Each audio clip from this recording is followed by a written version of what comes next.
In this video, we will discuss the chapter Alcohol, Phenols and Ether. ये second chapter है organic chemistry का। अगर overall chapter देखोगे तो 7th चैप्टर पढ़ता है। बहुत ही सिमिलर है ये अपने haloalkane and haloarene के फ्लो से। जैसे हमने haloalkanes and haloarenes में पहले इंट्रोडक्शन, क्लासिफिकेशन, फिर नॉमेनक्लेचर, फिर प्रिपरेशन और केमिकल रिएक्शन, इसी तरह से ये चैप्टर भी चलता है। बहुत ही आसानी से आपको समझ में आ जाएगा। पहला है इंट्रोडक्शन में कि अल्कोहल कैसे बनाए जा सकते हैं, मतलब अल्कोहल के अंदर कौन सा फंक्शनल ग्रुप प्रेजेंट होता है। अगर आप एक नॉर्मल एल्केन लेते हो, एल्केन में से किसी भी हाइड्रोजन को रिमूव करके उसकी जगह एक OH ग्रुप को ऐड कर देते हो। OH ग्रुप ही फंक्शनल ग्रुप है जो डिसाइड करता है आपकी अल्कोहल को। आपने जैसे कि फॉर एग्जांपल यहाँ पे ये H प्रेजेंट, यहाँ पर इतने सारे H प्रेजेंट है, किसी भी एक H को हटा के एक OH ग्रुप लगा दिया इस तरह से अपने एल्केन के ऊपर, तो वो आपका अल्कोहल बन जाता है। पहला जो हमारा अल्कोहल है वो समझ में आ गया। फिनॉल कैसे बनता है? फिनॉल बनता है बेंजीन की एक हाइड्रोजन को हटा के उस पर OH ग्रुप लगा के। मतलब बेंजीन के पास 1 2 3 4 5 6 हाइड्रोजन होते हैं, हम लिखते हैं ना C6H6। तो कोई सी भी एक हाइड्रोजन को मैंने हटाया एंड उसकी जगह एक OH को लगा दिया। OH को लगाने से वो फिनॉल बन जाती है। ये दोनों तो ईजी, हमने हेलो एल्केन और हेलो अरीन में भी यही देखा था। एक हाइड्रोजन हटा के X लग जाता है तो वो आपका हेलो एल्केन बनता है, और एक अरीन मॉलिक्यूल में से आप H को हटा के OH X लगाते थे तो वो हेलो अरीन बनता था। यहाँ पे बस हमने X की जगह OH को ऐड करा है। अब आती तीसरी चीज़, नई चीज़, ईथर। ईथर में कैसे कर देंगे? ईथर में आप लोगे एक एल्केन, उसमें वापस एक हाइड्रोजन को हटा के उसमें OH नहीं लगाओगे, OR लगाओगे। R क्या होता है? R होता है कोई भी कार्बन चेन हो सकती है, 1 कार्बन की भी हो सकती है, 2 की भी हो सकती है, 3 की भी हो सकती है, बहुत सारी कार्बन की चेन समझ लो। तो अगर मैंने 1 कार्बन की चेन लगाई, जैसे कि OR की जगह 1 कार्बन की चेन होती, तो ये कैसा बनता? CCC and OC। यानी कि जहाँ पर भी आपको कार्बन, ऑक्सीजन, कार्बन, ये तीनों इस तरह से दिख जाए, मतलब ये होता है एक ईथर। क्लैश ऑफ क्लैंस सबने खेला है, याद रखना। COC जो होता है वो होता है आपका ईथर्स के लिए। अब आओ क्लासिफिकेशन। जिसने हेलो एल्केन और हेलो अरीन की क्लासिफिकेशन अच्छे से पढ़ी है उसके लिए तो ये कुछ भी नहीं है। मतलब ये सेम क्लासिफिकेशन हमने वहाँ देखी थी। अगर यहाँ पर on the basis of number of OH atoms आप देखोगे तो आप ये देख सकते हो कि मोनोहाइड्रिक हो सकता है, डाईहाइड्रिक हो सकता है, या फिर ट्राईहाइड्रिक। मोनोहाइड्रिक मतलब एक OH मॉलिक्यूल लगा दो, या तो आप उसको अपने एल्केन पे लगाओ या फिर आप अपने बेंजीन पर लगाओ। एक OH मॉलिक्यूल है ना तो वो मोनोहाइड्रिक हो गया, 2 OH मॉलिक्यूल डाईहाइड्रिक हो गया, 3 OH मॉलिक्यूल्स लगा दिए तो आपका ट्राईहाइड्रिक हो गया। अब देखो एल्काइल अल्कोहल। एल्काइल अल्कोहल में कुछ नहीं होता, एक सिंपल एल्केन के ऊपर आप एक अल्कोहल को लगा दो। ये किस किस तरह से आप लगा सकते हो? ये 3 डिग्री में बना सकते हो। अगर एक कार्बन जो एक ही कार्बन से अटैच्ड है वो 1 डिग्री कार्बन हुआ, उसी के ऊपर आपने OH लगा दी, अगर 1 डिग्री कार्बन पे OH लगाओगे तो वो 1 डिग्री एल्काइल अल्कोहल बन जाएगा। इस कार्बन पे देखो ये कार्बन भी अटैच्ड है, ये कार्बन भी अटैच्ड है, यानी कि ये कार्बन 2 डिग्री कार्बन है, उसके ऊपर आपने OH लगा दिया, यानी कि 2 डिग्री एल्काइल अल्कोहल बन गया। ये कार्बन पे देखो 3 कार्बन अटैच्ड हैं इस तरह से, तो ये कार्बन आपका 3 डिग्री कार्बन है एंड आपका OH 3 डिग्री कार्बन पे अटैच्ड है, इसलिए 3 डिग्री एल्काइल अल्कोहल बन गया। अब देख लो अलाइलिक पे। अलाइलिक में क्या होता है, बहुत अच्छे से समझाया है। कार्बन डबल बॉन्ड कार्बन बनाओ, ये है एक simple double bond of carbon, इसके आगे एक और कार्बन लगा दो, इस कार्बन को आप बोलते हो अलाइलिक कार्बन। अब अलाइलिक कार्बन पे अगर आपने OH को लगा दिया तो वो बन जाता है अलाइलिक अल्कोहल। अलाइलिक कार्बन ये है तो उस पर आपने OH को लगा दिया तो वो बन गया अलाइलिक अल्कोहल। और ये वाले पोजीशन कौन सी कहलाती है? इसको आप बोलते हो विनाइलिक पोजीशन। और विनाइलिक पोजीशन पे आपने अगर लगा दिया अल्कोहल, ये देखो ये विनाइलिक पोजीशन पे आपने अगर अल्कोहल लगा दिया तो वो विनाइलिक अल्कोहल बन जाता है। अगर simple C double bond C यहीं पे ही OH लगा दिया तो vinylic C double bond C, एक और कार्बन लगा के OH लगाया, यानी कि आपका अलाइलिक हो गया। देन आओ बेंजाइलिक अल्कोहल पे।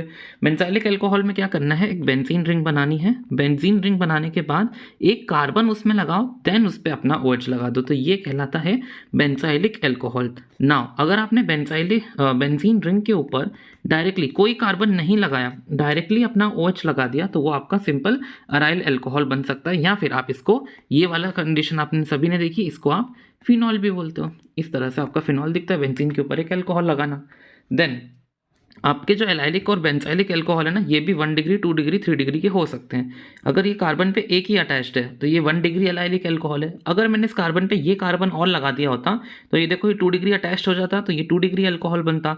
अगर इस कार्बन पे मैंने ये 3 कार्बन लगाए तो देखो ये कार्बन 1 से भी अटैच है, 2 से भी अटैच है, 3, यानी 3 डिग्री एलाइलिक अल्कोहल बनता। वैसे आप बेंजाइलिक अल्कोहल में भी एक और कार्बन लगा के और एक और कार्बन लगा के इसको 1, 2 एंड 3 डिग्री में क्लासीफाई कर सकते हो। अब देखो ईथर की क्लासिफिकेशन। ईथर में क्या होते हैं, यहाँ तो सिमेट्रिकल ईथर हो सकते हैं या फिर अनसिमेट्रिकल। ईथर कैसे बनते हैं आपने देखा है, COC।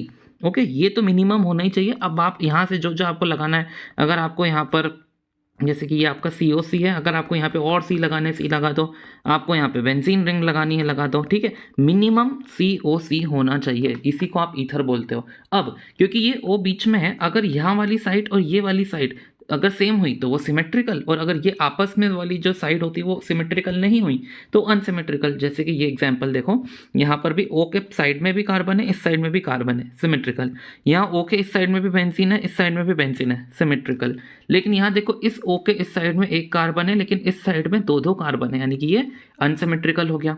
अब O के इस साइड में एक कार्बन है, इस साइड में एक बेंजीन है, यानी अनसिमेट्रिकल। बहुत ही बच्चों वाला है, आ गया होगा। नेक्स्ट, ये एनसीईआरटी का इंटेक्स्ट है। Primary secondary and tertiary alcohol बताना है। ये अल्कोहल इस कार्बन पे अटैच्ड है, इस कार्बन पे एक ही कार्बन अटैच्ड है, यानी ये 1 डिग्री अल्कोहल। OH इस कार्बन पे है, कार्बन से एक ही कार्बन अटैच्ड है, 1 डिग्री। ये OH इस कार्बन पे है, इस कार्बन से एक ही कार्बन अटैच्ड है, 1 डिग्री। OH जिस कार्बन पे अटैच्ड है उससे 2 कार्बन, ये भी एक कार्बन है ना, 2 कार्बन अटैच्ड है, इसलिए 2 डिग्री।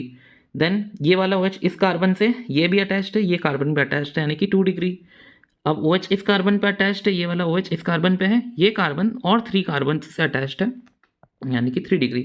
7.2 क्या कहता है, अब ऊपर के एग्जाम्पल में आपको अलाइलिक अल्कोहल्स बताने। अलाइलिक पोजीशन क्या होती है, डबल बॉन्ड के बाद एक और कार्बन आएगा, इस कार्बन पे OH, तो ये रही आपके सामने दिख गई जो मैंने बनाई, ये डबल बॉन्ड है, उसके बाद एक और कार्बन है उस, और फिर उसके ऊपर अल्कोहल लगा, यानी कि अलाइलिक हो गई।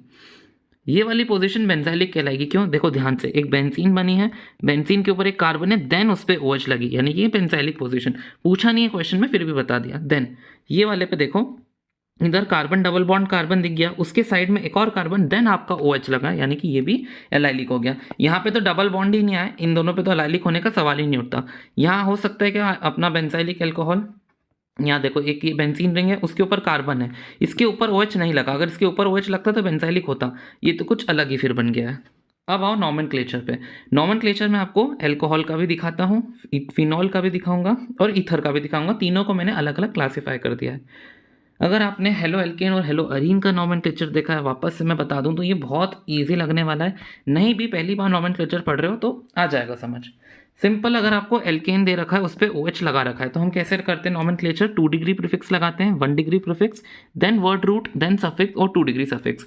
2 डिग्री प्रीफिक्स क्या होता है, यहाँ पर आप लगाते हो सब्सटीट्यूएंट, जैसे कि आपकी मिथाइल हो गए, ये अलग अलग मिथाइल के ग्रुप्स हो गए, हेलोजेंस हो गए, ओके, ये सब आपके प्रीफिक्स कहलाते हैं। देन 1 डिग्री प्रीफिक्स में आप लगाते हो साइक्लो, अगर वो साइक्लिक कंपाउंड है, अगर साइक्लिक कंपाउंड नहीं है तो आप इसको खाली छोड़ देते हो। वर्ड रूट तो आपको पता ही है, मीथेन मिथ, इथ, प्रॉप, ब्यूट, ये वाले जो वर्ड्स होते हैं वो वर्ड रूट कहलाते हैं। 1 डिग्री सफिक्स में आप आपके जो अपनी जो चेन है ना उसके अंदर किस टाइप के बॉन्ड्स प्रेजेंट है, सिंगल बॉन्ड, डबल बॉन्ड या फिर ट्रिपल बॉन्ड। इसको क्या, सिंगल बॉन्ड को एन बोलेंगे, डबल बॉन्ड को इन बोलेंगे, ट्रिपल बॉन्ड को आइन बोलते हैं। देन आप लास्ट में लगाते हो फंक्शनल ग्रुप। फंक्शनल ग्रुप जैसे कि आपके एल्कोहल्स हो गए, कार्बोक्सिलिक एसिड्स हो गए, एल्डिहाइड्स हो गए, ये सब। देन आप अगर एल्कोहल का पहला एग्जांपल देखोगे वो इस तरह से दिया हुआ है, इसके अंदर आप ये वाला आपका सिस्टम फॉलो करोगे, आपको कोई सब्सटीट्यूएंट दिख रहा है क्या, यहाँ पे कोई सब्सटीट्यूएंट नहीं लगा तो सब्सटीट्यूएंट वाले को मारो, हटाओ। साइक्लिक ग्रुप दिख रहा है, साइक्लिक ग्रुप भी नहीं दिख रहा, डायरेक्ट आपको वर्ड रूट से लिखना है, कितने पेरेंट चेन में कितने कार्बन है, 3, तो मैं 3 के लिए क्या यूज़ करता हूँ, प्रॉप। नाउ आपको लिखना है 1 डिग्री सफिक्स। 1 डिग्री सफिक्स बताता है कितने टाइप ऑफ बॉन्ड है, तीनों ही सिंगल बॉन्ड है, यानी कि आप लिखोगे एन, या पूरा एन लिखोगे। देन आप देखना कि आपको 2 डिग्री फंक्शनल ग्रुप बताना होता है 2 डिग्री सफिक्स में। फंक्शनल ग्रुप है एल्कोहल, तो अब अगर आप एल्कोहल का ऑल लिखोगे ना यहाँ पे तो ई और ओ सामने सामने आएंगे। आपके जो ए, ई, आई, ओ और यू होता है वो आपके वोवल्स होते हैं। आपकी केमिस्ट्री में एक और वोवल जुड़ जाता है वाई, तो इन सभी को आप वॉवल बोलते हो। अगर ये सभी आते हैं और उसके सामने जो फंक्शनल ग्रुप लगा है, फॉर एग्जांपल ओल, यानी कि ई भी वॉवल है, ओ भी वॉवल है, तो ई को हटना पड़ता है। ये केमिस्ट्री में IUPAC का रूल है, आपको पता होगा ये रूल। तो मैं क्या लिखूंगा, प्रोपेन ऑल डायरेक्टली लिख दूंगा। अगर चाहूँ तो मैं उसको और अच्छी तरह से propane e then one and ol लिखूंगा और ई को इस तरह से कैंसिल करके दिखा दूंगा। ये तरीका है अगर ढंग से लिखने आपको लिखना हो तो। बट आप इसको शॉर्ट में प्रोपेनॉल भी लिख सकते हो। कॉमन नेम क्या होगा, जब आपके कार्बन नॉर्मली इस तरीके से स्ट्रेट चेन में अटैच्ड हो तो आप उसको नॉर्मल प्रोपाइल बोलोगे।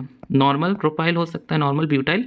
अब आगे फंक्शनल ग्रुप लगा है एल्कोहल का, यानी कि मैं इसके आगे एल्कोहल लिख दूंगा। नेक्स्ट देखो, यहाँ पर कार्बन चेन है 1 2 3 की, 3 की कार्बन चेन है, कोई प्रीफिक्स नहीं है, कोई अपना 1 डिग्री भी नहीं है। डायरेक्टली वर्ड रूट पे आओ, प्रॉप लिखो और अपना एन लिखेंगे सारे सिंगल बॉन्ड के लिए। अब जो फंक्शनल ग्रुप है वो आपका 1 पे नहीं 2 पर अटैच है, इसलिए आपको नंबरिंग लिखनी पड़ेगी। यहाँ 1 पर अटैच था तो वो अपना अंडरस्टूड होता है। देन वापस से ये जो एन का ई हटाऊंगा क्योंकि यहाँ पे ओ लग रहा है। अब कॉमन नेम के लिए आप देखो, जब भी आपको इस तरीके का स्ट्रक्चर दिख रहा है, कैसा, ये इस तरीके का हाफ ट्राइंगल दिखता है, इसको आप आइसो स्ट्रक्चर बुलाते हो।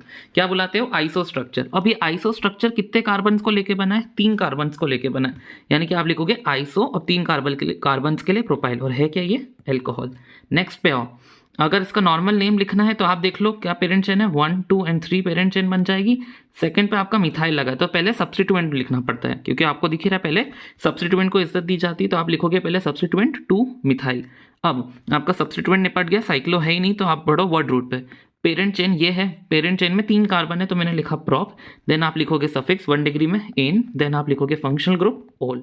ई का हट जाएगा क्योंकि आपका एल्कोहल लगा है। अब देखो इसमें भी तीर बन रहा है, लेकिन ये तीर अब 4 कार्बन्स को लेके बनेगा। मतलब आप क्या करोगे, वो बचा हुआ कार्बन ना उसको भी आइसो में शामिल कर लोगे, तो आप लिखोगे आइसो ब्यूटाइल एंड देन आपका एल्कोहल। आई होप आइसो वाला कॉमन नेम आपको समझ में आया। बच्चों को कॉमन नेम में दिक्कत होती है, अब नहीं होगी, जिस तरह से मैं बता रहा हूँ देखते जाओ। अब देखो यहाँ पे ये पेरेंट चेन है, नंबरिंग करोगे 1 2 3 4, 2 पे आपका एल्कोहल आया, नॉर्मली ब्यूटेन टोल आप लिख सकते हो। अब आते हैं कॉमन नेम पे। कॉमन नेम पे आप देखोगे ना, जब भी इस तरीके की चेन दी हो और आपको सेकंड डिग्री पे कोई फंक्शनल ग्रुप लगा हो, देखो ये कार्बन है, इस कार्बन से भी जुड़ा है, इस कार्बन से भी जुड़ा है, यानी कि सेकेंडरी कार्बन है। सेकेंडरी कार्बन पे अगर फंक्शनल ग्रुप जुड़ा है तो आप उसको सेकेंडरी कार्बन एंड देन जितने भी कार्बन से 4 कार्बन है तो सेकेंडरी ब्यूटाइल एल्कोहल लिखते हो। आया समझ, सेक ब्यूटाइल एल्कोहल लिखोगे। नेक्स्ट, अगर ऐसा बन रहा है, टी शेप बन रहा है, पहले वाले का मैंने आपको बताया आइसो के लिए तीर वाला शेप बनता है और आपका टर्शरी के लिए तीर वाला शेप बनता है। टी से याद रखना, टर्शरी और टी। अगर टी शेप बन रहा है तो वो आपका टर्शरी ग्रुप कहलाता है, क्योंकि ये कार्बन जो है वो 3 कार्बन से कनेक्टेड है, यानी कि कार्बन टर्शरी कार्बन है और टर्शरी कार्बन के ऊपर आपने लगा दिया एल्कोहल, तो आप लिखोगे टर्शरी कितने कार्बन से बना है, 1 2 3 4, tertiary butyl then alcohol. IUPAC name लिखने जाओगे तो आप लिखोगे 1 2 3, 2 पे आपका सब्स्टिट्यूएंट आया मिथाइल, तो सब्स्टिट्यूएंट्स को आप पहले इज्जत देते हो तो लिखेंगे 2 मिथाइल, देन फिर 1 डिग्री प्रीफिक्स, साइक्लो तो है नहीं, आगे बढ़ो, प्रोपेन एन लगाएंगे, ई हटाएंगे क्योंकि एल्कोहल लगेगा, 2 पे एल्कोहल आ रहा है इसलिए 2 लिखना जरूरी है। आगे बढ़ो, अगर आपको प्लस दिख जाए, प्लस का मतलब सीधा समझ लो नियो, प्लस मतलब नियो। अब नियो कितने कार्बन से बना है, 5 कार्बन से बना है, तो आप लिखोगे नियो पेंटाइल एंड देन लिख दो उसके आगे एल्कोहल, नियो पेंटाइल एल्कोहल। अब इसका फंक्शनल ग्रुप नहीं सॉरी, इसका IUPAC नेम कैसे लिखोगे, इसकी नंबरिंग कर दो 1 2 3, 2 पे आपके 2 मिथाइल ग्रुप्स लिखे हैं तो 2,2 डाई मिथाइल, कितने कार्बन में है पेरेंट चेन में, प्रॉप एन 1 ऑल। ये है आपका क्या बोलते हैं, 2 कार्बन है, दोनों पे एक एक OH लगा हुआ है, तो 1,2 मतलब सॉरी 2 कार्बन्स लगे यानी कि एथ लगेगा, देन एन लगेगा सिंगल बॉन्ड के लिए, 2 फंक्शनल ग्रुप लगे इसलिए 1,2 डाई ओल। अब ध्यान से देखो यहाँ पे डाई शब्द आ गया है, डाई शब्द का डी तो अपना वोवल नहीं है इसलिए मैं यहाँ ई लगा सकता हूँ। अगर डाई नहीं होता सिर्फ ओल लगा होता तो ई हटेगा, लेकिन जब भी आपके 2 एल्कोहल आ जाएंगे, 3 एल्कोहल्स आ जाते हैं, अगर फॉर एग्जाम्पल देखो ये 3 एल्कोहल, तो यहाँ पे ट्राई वर्ड आ जाएगा, तो ट्राई में टी से शुरू होता है, यानी कि यहाँ पे आप एन का ई लगा सकते हो। आई होप ये डाउट क्लियर हो गया होगा। देन इसका अगर कॉमन नेम लिखने जाओगे तो इसको आप बोलते हैं इथाइलिन ग्लाइकोल, एंड इसका कॉमन नेम आप लिखोगे तो इसको बोलेंगे ग्लिसरॉल, ग्लिसरीन में यूज़ होता है ये। अब आ जाओ फिनॉल पे। फिनॉल जो है उसका पहला है, अगर आप इस तरह से, जैसे कि आपका फिनॉल दिखता कैसे है, ऐसा दिखता है। ओके, इसको आप फिनॉल बुलाते हो। अब फिनॉल का जो ऑल OH लगाता है उसको आप 1 नंबर देते हो और उसके साइड में जो भी नंबरिंग चलती है इस तरह से चलेगी। अगर फिनॉल इधर है तो फिनॉल के OH को 1 नंबर दो, सेकंड को कार्बन को 2 नंबर देते हैं। अब देखो 2 पे लगा है मिथाइल, तो मैं लिखूंगा 2 मिथाइल एंड सिंपली फिनॉल लिख दूंगा। देन यहाँ पर देखो, इसको अगर मैंने 1 नंबर दिया तो 2 एंड 3 पे मिथाइल आ रहा है, इसलिए मैं लिखूंगा 3 मिथाइल फिनॉल। यहाँ देखो OH पे 1 नंबर, देन 2 3 4, यहाँ पे 4 पे आएगा मिथाइल, यहाँ पे मैंने 5 क्यों लिख दिया है, यहाँ पे 4 कर लो। ये हो गया 4 मिथाइल फिनॉल। अब इन सब के कॉमन नेम याद रख लो। ऑर्थो, अब ऑर्थो पोजीशन आपको पता है, अगर बेंजीन की आपने इसको आपने रेफरेंस माना है तो ये ऑर्थो, ये मेटा, ये पैरा, और ये भी ऑर्थो और ये भी मेटा कहलाती है। इस तरह से आपको ortho Meta para I hope मालूम हो। तो आपका जो मिथाइल है ऑर्थो पे लगा है इसलिए आप इसको बोलोगे ऑर्थोक्रिसॉल, यहाँ मेटा पे लगा है इसलिए आप बोलोगे मेटाक्रिसॉल, यहाँ पैरा पे लगा है इसलिए आप इसको बोलोगे पैराक्रिसॉल। आगे बढ़ेंगे। अब मैंने क्या करा है, 2 OH ग्रुप्स लगा दिए। अब आप क्या करोगे, जब 2 OH है ना तो पेरेंट चेन आप बेंजीन को मानोगे। यहाँ आप पेरेंट चेन जो है पूरे के पूरे फिनॉल को ले रहे थे, यहाँ आप फिनॉल को नहीं बस बेंजीन को पेरेंट चेन लोगे। बेंजीन के हिसाब से 1,2 पे 2 अल्कोहल आ रहे हैं इसलिए मैंने डाइओल लिख दिया। यहाँ पे 1,2 3, 1 3 पे 2 अल्कोहल आएंगे, यहाँ पे 1 2 3 4 यानी कि 1 और 4 पे 2 अल्कोहल आ रहे हैं इसलिए मैंने लिख दिया बेंजीन 1,4 डाइओल। अब इनके कॉमन नेम्स याद रखने चाहिए, कैटिकॉल, रिसोर्सिनॉल और क्विनॉल। क्विनॉल को आप हाइड्रोक्विनोन भी बोलते हो। ईथर पे आओ। ईथर क्या होता है, ईथर हमेशा याद रखना, बहुत बड़ा बड़े अक्षरों में मैं लिखूंगा, ईथर होता है सब्स्टिट्यूएंट। हमेशा लोग भूल जाते हैं, आई डोंट नो क्यों भूलते हैं, पर हमेशा याद रखना ईथर क्या है, सब्स्टिट्यूएंट है। कहाँ लगेगा सब्स्टिट्यूएंट, सबसे पहले 2 डिग्री प्रीफिक्स में लगता है। अब याद रहेगा। अब देखो ईथर के सब्स्टिट्यूएंट्स को आप कैसे नेम करते हो, जैसे कि ये आपकी चेन है हमेशा, जैसे कि COC दे रखा है। अब COC, इसमें पेरेंट चेन और सब्स्टिट्यूएंट कौन है, ये कैसे चूज करोगे। ईथर जो है अब आपका अपना वो सब्स्टिट्यूएंट है। ईथर अपने साथ हमेशा लेस कार्बन चेन को लेके एक पूरा सब्स्टिट्यूएंट बनाता है। अब यहाँ तो दोनों कार्बन चेन बराबर है तो किसी को भी समझ लो, ये आपका इस कार्बन को भी ले सकता हूँ मैं सब्स्टिट्यूएंट के तौर पे, इस कार्बन को भी ले सकता हूँ। अभी क्योंकि दोनों बराबर है तो मैंने फॉर एग्जाम्पल इसको ले लिया, ठीक है। ये अब पूरा का पूरा मेरे एक सब्स्टिट्यूएंट है। ये सब्स्टिट्यूएंट किस पे लगा है, पहले कार्बन पे लगा है, तो 1 लिखने की जरूरत नहीं है। और अब इस सब्स्टिट्यूएंट को नाम कैसे लिखूंगा मैं, इस सब्स्टिट्यूएंट का नाम आप लिखोगे, जैसे एक कार्बन है तो उसके लिए आप लिखोगे मेथ, और ईथर का O के लिए आप लिखोगे ऑक्सी। ओके, यानी कि इस सब्स्टिट्यूएंट का नाम हुआ मिथॉक्सी, जो कि लगा है कार्बन नंबर 1 पे। तो सब्स्टिट्यूएंट पहले लिखाता है इसलिए मैंने सब्स्टिट्यूएंट लिख दिया मिथॉक्सी, और 1 कार्बन की चेन को आप लिखोगे मिथ, और सारे बॉन्ड सिंगल यानी कि एन। आया समझ। अब देखो ये वाली बॉन्ड C और C लिखा है, तो अब मैं सब्स्टिट्यूएंट किसको मानूंगा, इस वाली को। गलती से भी इसको सब्स्टिट्यूएंट नहीं मानना क्योंकि यहाँ पे ज़्यादा कार्बन है। तो C और C में सब्स्टिट्यूएंट ये है। ओके, समझ में आ गया। सब्स्टिट्यूएंट जो है 1 नंबर कार्बन पे लगा है, पेरेंट चेन है 2 कार्बन की, इसका नाम क्या है मिथॉक्सी, लगा काय पे, इथेन पे। आ गया होगा समझ। अब देखो यहाँ पे जो सब्स्टिट्यूएंट है, अब वो O जो है, यहाँ पे तो 6 कार्बन की चेन है तो इसको नहीं लेगा, सब्स्टिट्यूएंट यहाँ पे लगेगा। सब्स्टिट्यूएंट मिथॉक्सी हो गया, काय पे लगा है, बेंजीन पे लगा है। इसको देखो, जूम कर रहा हूँ थोड़ा सा, ये अब O के पास 2 चांस है, या तो यहाँ जाके पेरेंट चेन बनाने का, या फिर इधर नहीं, पेरेंट चेन क्या, अपने साथ सब्स्टिट्यूएंट में किसको लाएगा, इस कार्बन को लाएगा, क्योंकि यहाँ पे लेस नंबर ऑफ कार्बन है। ठीक है, इसको मैंने एक सब्स्टिट्यूएंट मान लिया। अब ये किस पे लगा है, 1 2 3 4, ये सेकेंड नंबर ऑफ कार्बन पे लगा है, और ये सब्स्टिट्यूएंट का नाम क्या है, मिथ ऑक्सी, यानी कि सेकेंड नंबर पे आपका सब्स्टिट्यूएंट लगा है मिथॉक्सी। पेरेंट चेन कौन सी है, पेरेंट चेन है ब्यूटेन। आई होप आप कंफ्यूजन नहीं रहा होगा। इसको समझ लो, जैसे कि अगर मैंने यहाँ पर एक सब्स्टिट्यूएंट लगा लिया होता क्लोरीन, क्लोरीन भी सब्स्टिट्यूएंट होगा ना, हम कैसे लिखते थे, 2 क्लोरो ब्यूटेन ऐसे लिखते हैं ना। तो बस अब हमने क्या करा, ये क्लोरीन की जगह सब्स्टिट्यूएंट लगा है मिथॉक्सी, इसलिए हमने लिख दिया 2 methoxy and then simple butane. Chloro अपना सब्स्टिट्यूएंट होता था, यहाँ पे मिथॉक्सी सब्स्टिट्यूएंट। अगला ये एग्जाम्पल एनसीईआरटी में दिया है, इसमें आपकी पेरेंट चेन तो साइक्लोहेक्सेन डिसाइड हो गई। अब 3 सब्स्टिट्यूएंट है, क्योंकि जो ये दोनों कार्बन है CH3 ये भी पेरेंट चेन का काम करेंगे, एंड ये जो OCH2 C2H5 है ये भी अपना सब्स्टिट्यूएंट का काम करेंगे। तो ये दोनों भी सब्स्टिट्यूएंट है, ये भी सब्स्टिट्यूएंट है, 3 सब्स्टिट्यूएंट है। अब सब्स्टिट्यूएंट्स की नंबरिंग कैसे होती है, यहाँ तो ऐसे कर दो 1 2, या फिर ऐसे कर दो 1 2। आप अगर यहाँ देखोगे, अगर पहले वाली इसको अगर 1 दोगे, इसको अगर 2 दोगे, तो यानी कि यहाँ पे 1,1 पे 2 मिथाइल है, एंड देन 2 पर आपका ये आ जाएगा इथॉक्सी आएगा, क्योंकि यहाँ पे 2 कार्बन की है। लेकिन अगर आपने इसको 1 दिया, इसको 2, तो आप देखोगे ये 1 पे एक इथॉक्सी आ जाएगा, लेकिन ये दोनों मिथाइल्स जो हैं ये दोनों 2 पर आएंगे, यानी कि ये गलत हो जाएगा। इसलिए आप नंबरिंग 1,2 ऐसे दोगे। देन पहले सब्स्टिट्यूएंट लिखते हैं।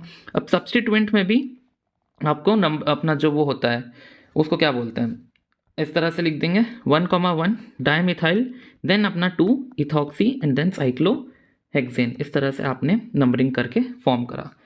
एग्जाम्पल 7.1 देखो, इसमें आपको ये पेरेंट चेन दी रही है कार्बन्स की, 5 कार्बन्स की। 3 पे आपको मिथाइल दिख रहा है, 2 पे भी आपको मिथाइल दिख रहा है, 4th पे आपको क्लोरो दिख रहा है एंड 1 पे आपका लगा हुआ है एल्कोहल। इसको आप इजीली नाम कर सकते हो, तो इसको अपन मतलब देख लो 4 क्लोरो 2,3 डाइमिथाइल पेंटेन और 1 पे ओल। यहाँ पे पेरेंट चेन इस तरह से बनेगी, है ना। और देखो क्योंकि ये अपना ऑक्सीजन वाला है, मतलब ये ईथर बनाएगा। ये ईथर जो है इन दोनों को लेगा, क्योंकि यहाँ पे 3 कार्बन से, यहाँ पे 2 कार्बन से, और अपना जो है ईथर इन दोनों को लेके अपना सब्स्टिट्यूएंट बनाएगा। सब्स्टिट्यूएंट को आप क्या बोलोगे, इथॉक्सी सब्स्टिट्यूएंट बोलोगे। अब इथॉक्सी सब्स्टिट्यूएंट किस पे लगा है, 1 2 3, यानी कि सेकंड पोजीशन पे लिखा है, तो आप लिखोगे 2 इथॉक्सी। ये आपका पूरा सब्स्टिट्यूएंट वाला पार्ट डन हो गया। अब आप बस मेन चेन को नाम कर दो, मेन चेन की नाम है प्रोपेन। यहाँ पर देखो, यहाँ पे ये आपका फिनॉल है। फिनॉल वाले OH को आप हमेशा नंबर 1 देते हो, देन 2 3 4 5 6। ओके, सेकंड पे भी मिथाइल है, 6th पे भी मिथाइल है, तो आप लिख दोगे 2,6 डाइमिथाइल, देन आपका फिनॉल। यहाँ पे देखो ये O लग गया है। अब इतने बड़ी वाली कार्बन को ये अपने सब्स्टिट्यूएंट में नहीं लेगा, ये आपने C2H5 को सब्स्टिट्यूएंट में लेगा। इस सब्स्टिट्यूएंट को आप बोलोगे इथॉक्सी। ये इथॉक्सी सब्स्टिट्यूएंट यहाँ पे नंबर 1 पे लगा है, और 2 पर आपका सब्स्टिट्यूएंट लगा है नाइट्रो। नाइट्रो भी सब्स्टिट्यूएंट ही होता है, तो दोनों सब्स्टिट्यूएंट्स को आप पहले लिखोगे, देन अपने पेरेंट चेन की जानकारी दोगे। तो पहला सब्स्टिट्यूएंट है 1 इथॉक्सी, देन आपका 2 नाइट्रो, देन आपका साइक्लोहेक्सेन। 7.3 पे देखो, मैंने सारे एग्जाम्पल और सारे इंटेक्स्ट क्वेश्चन कराऊंगा। वीडियो की लेंथ बड़ी हो सकती है, लेकिन आपको क्वेश्चन प्रैक्टिस करके जाना, एग्जाम में पूछेंगे। यहाँ पे पेरेंट चेन के अंदर OH और क्लोरीन को दोनों को शामिल करना था, इसलिए मैंने पेरेंट चेन ये डिसाइड की। बच्चे गलती करके ये डिसाइड करेंगे, बिल्कुल भी मत करना, क्योंकि आपके OH के कारण ये कार्बन को लेना ही पड़ेगा और क्लोरीन के कारण आपको ये कार्बन को लेना ही पड़ेगा, इसलिए आपकी जो पेरेंट चेन है वो ये बनेगी। देन नंबरिंग कैसी होगी, एल्कोहल की ज़्यादा होती है, मतलब फंक्शनल ग्रुप की ज़्यादा प्रायोरिटी होती है, तो 1 इस कार्बन को 2, इस कार्बन को 3, इस कार्बन को 4 दोगे। देन ये नंबरिंग तो आप आसानी से बता दोगे कि 3 पे आपका इथाइल ग्रुप लगा है, लेकिन ये देखो ये तो एक कॉम्प्लेक्स स्ट्रक्चर है, इसको कैसे बताओगे। तो इसको बताने का तरीका है, एक काम करो, समझ लो ये भूल जाओ, ये है ही नहीं। इसको कैसे नंबरिंग करोगे, मतलब इसका नाम कैसे लिखोगे, ये याद रखना। पेरेंट चेन से जहां से वो चेन ये घुस रहा है, मतलब जहां पेरेंट चेन से ये कनेक्ट हो रहा है ना, इस कार्बन को हमेशा 1 दोगे। It is a rule of IUPAC। जिस पेरेंट चेन से जहां से कनेक्ट हो रहा है ना, वो नंबर 1 होगा। आप नंबर 2 इसको भी दे सकते हो, इसको भी दे सकते हो, मैंने ऊपर वाले को दिया, ठीक है।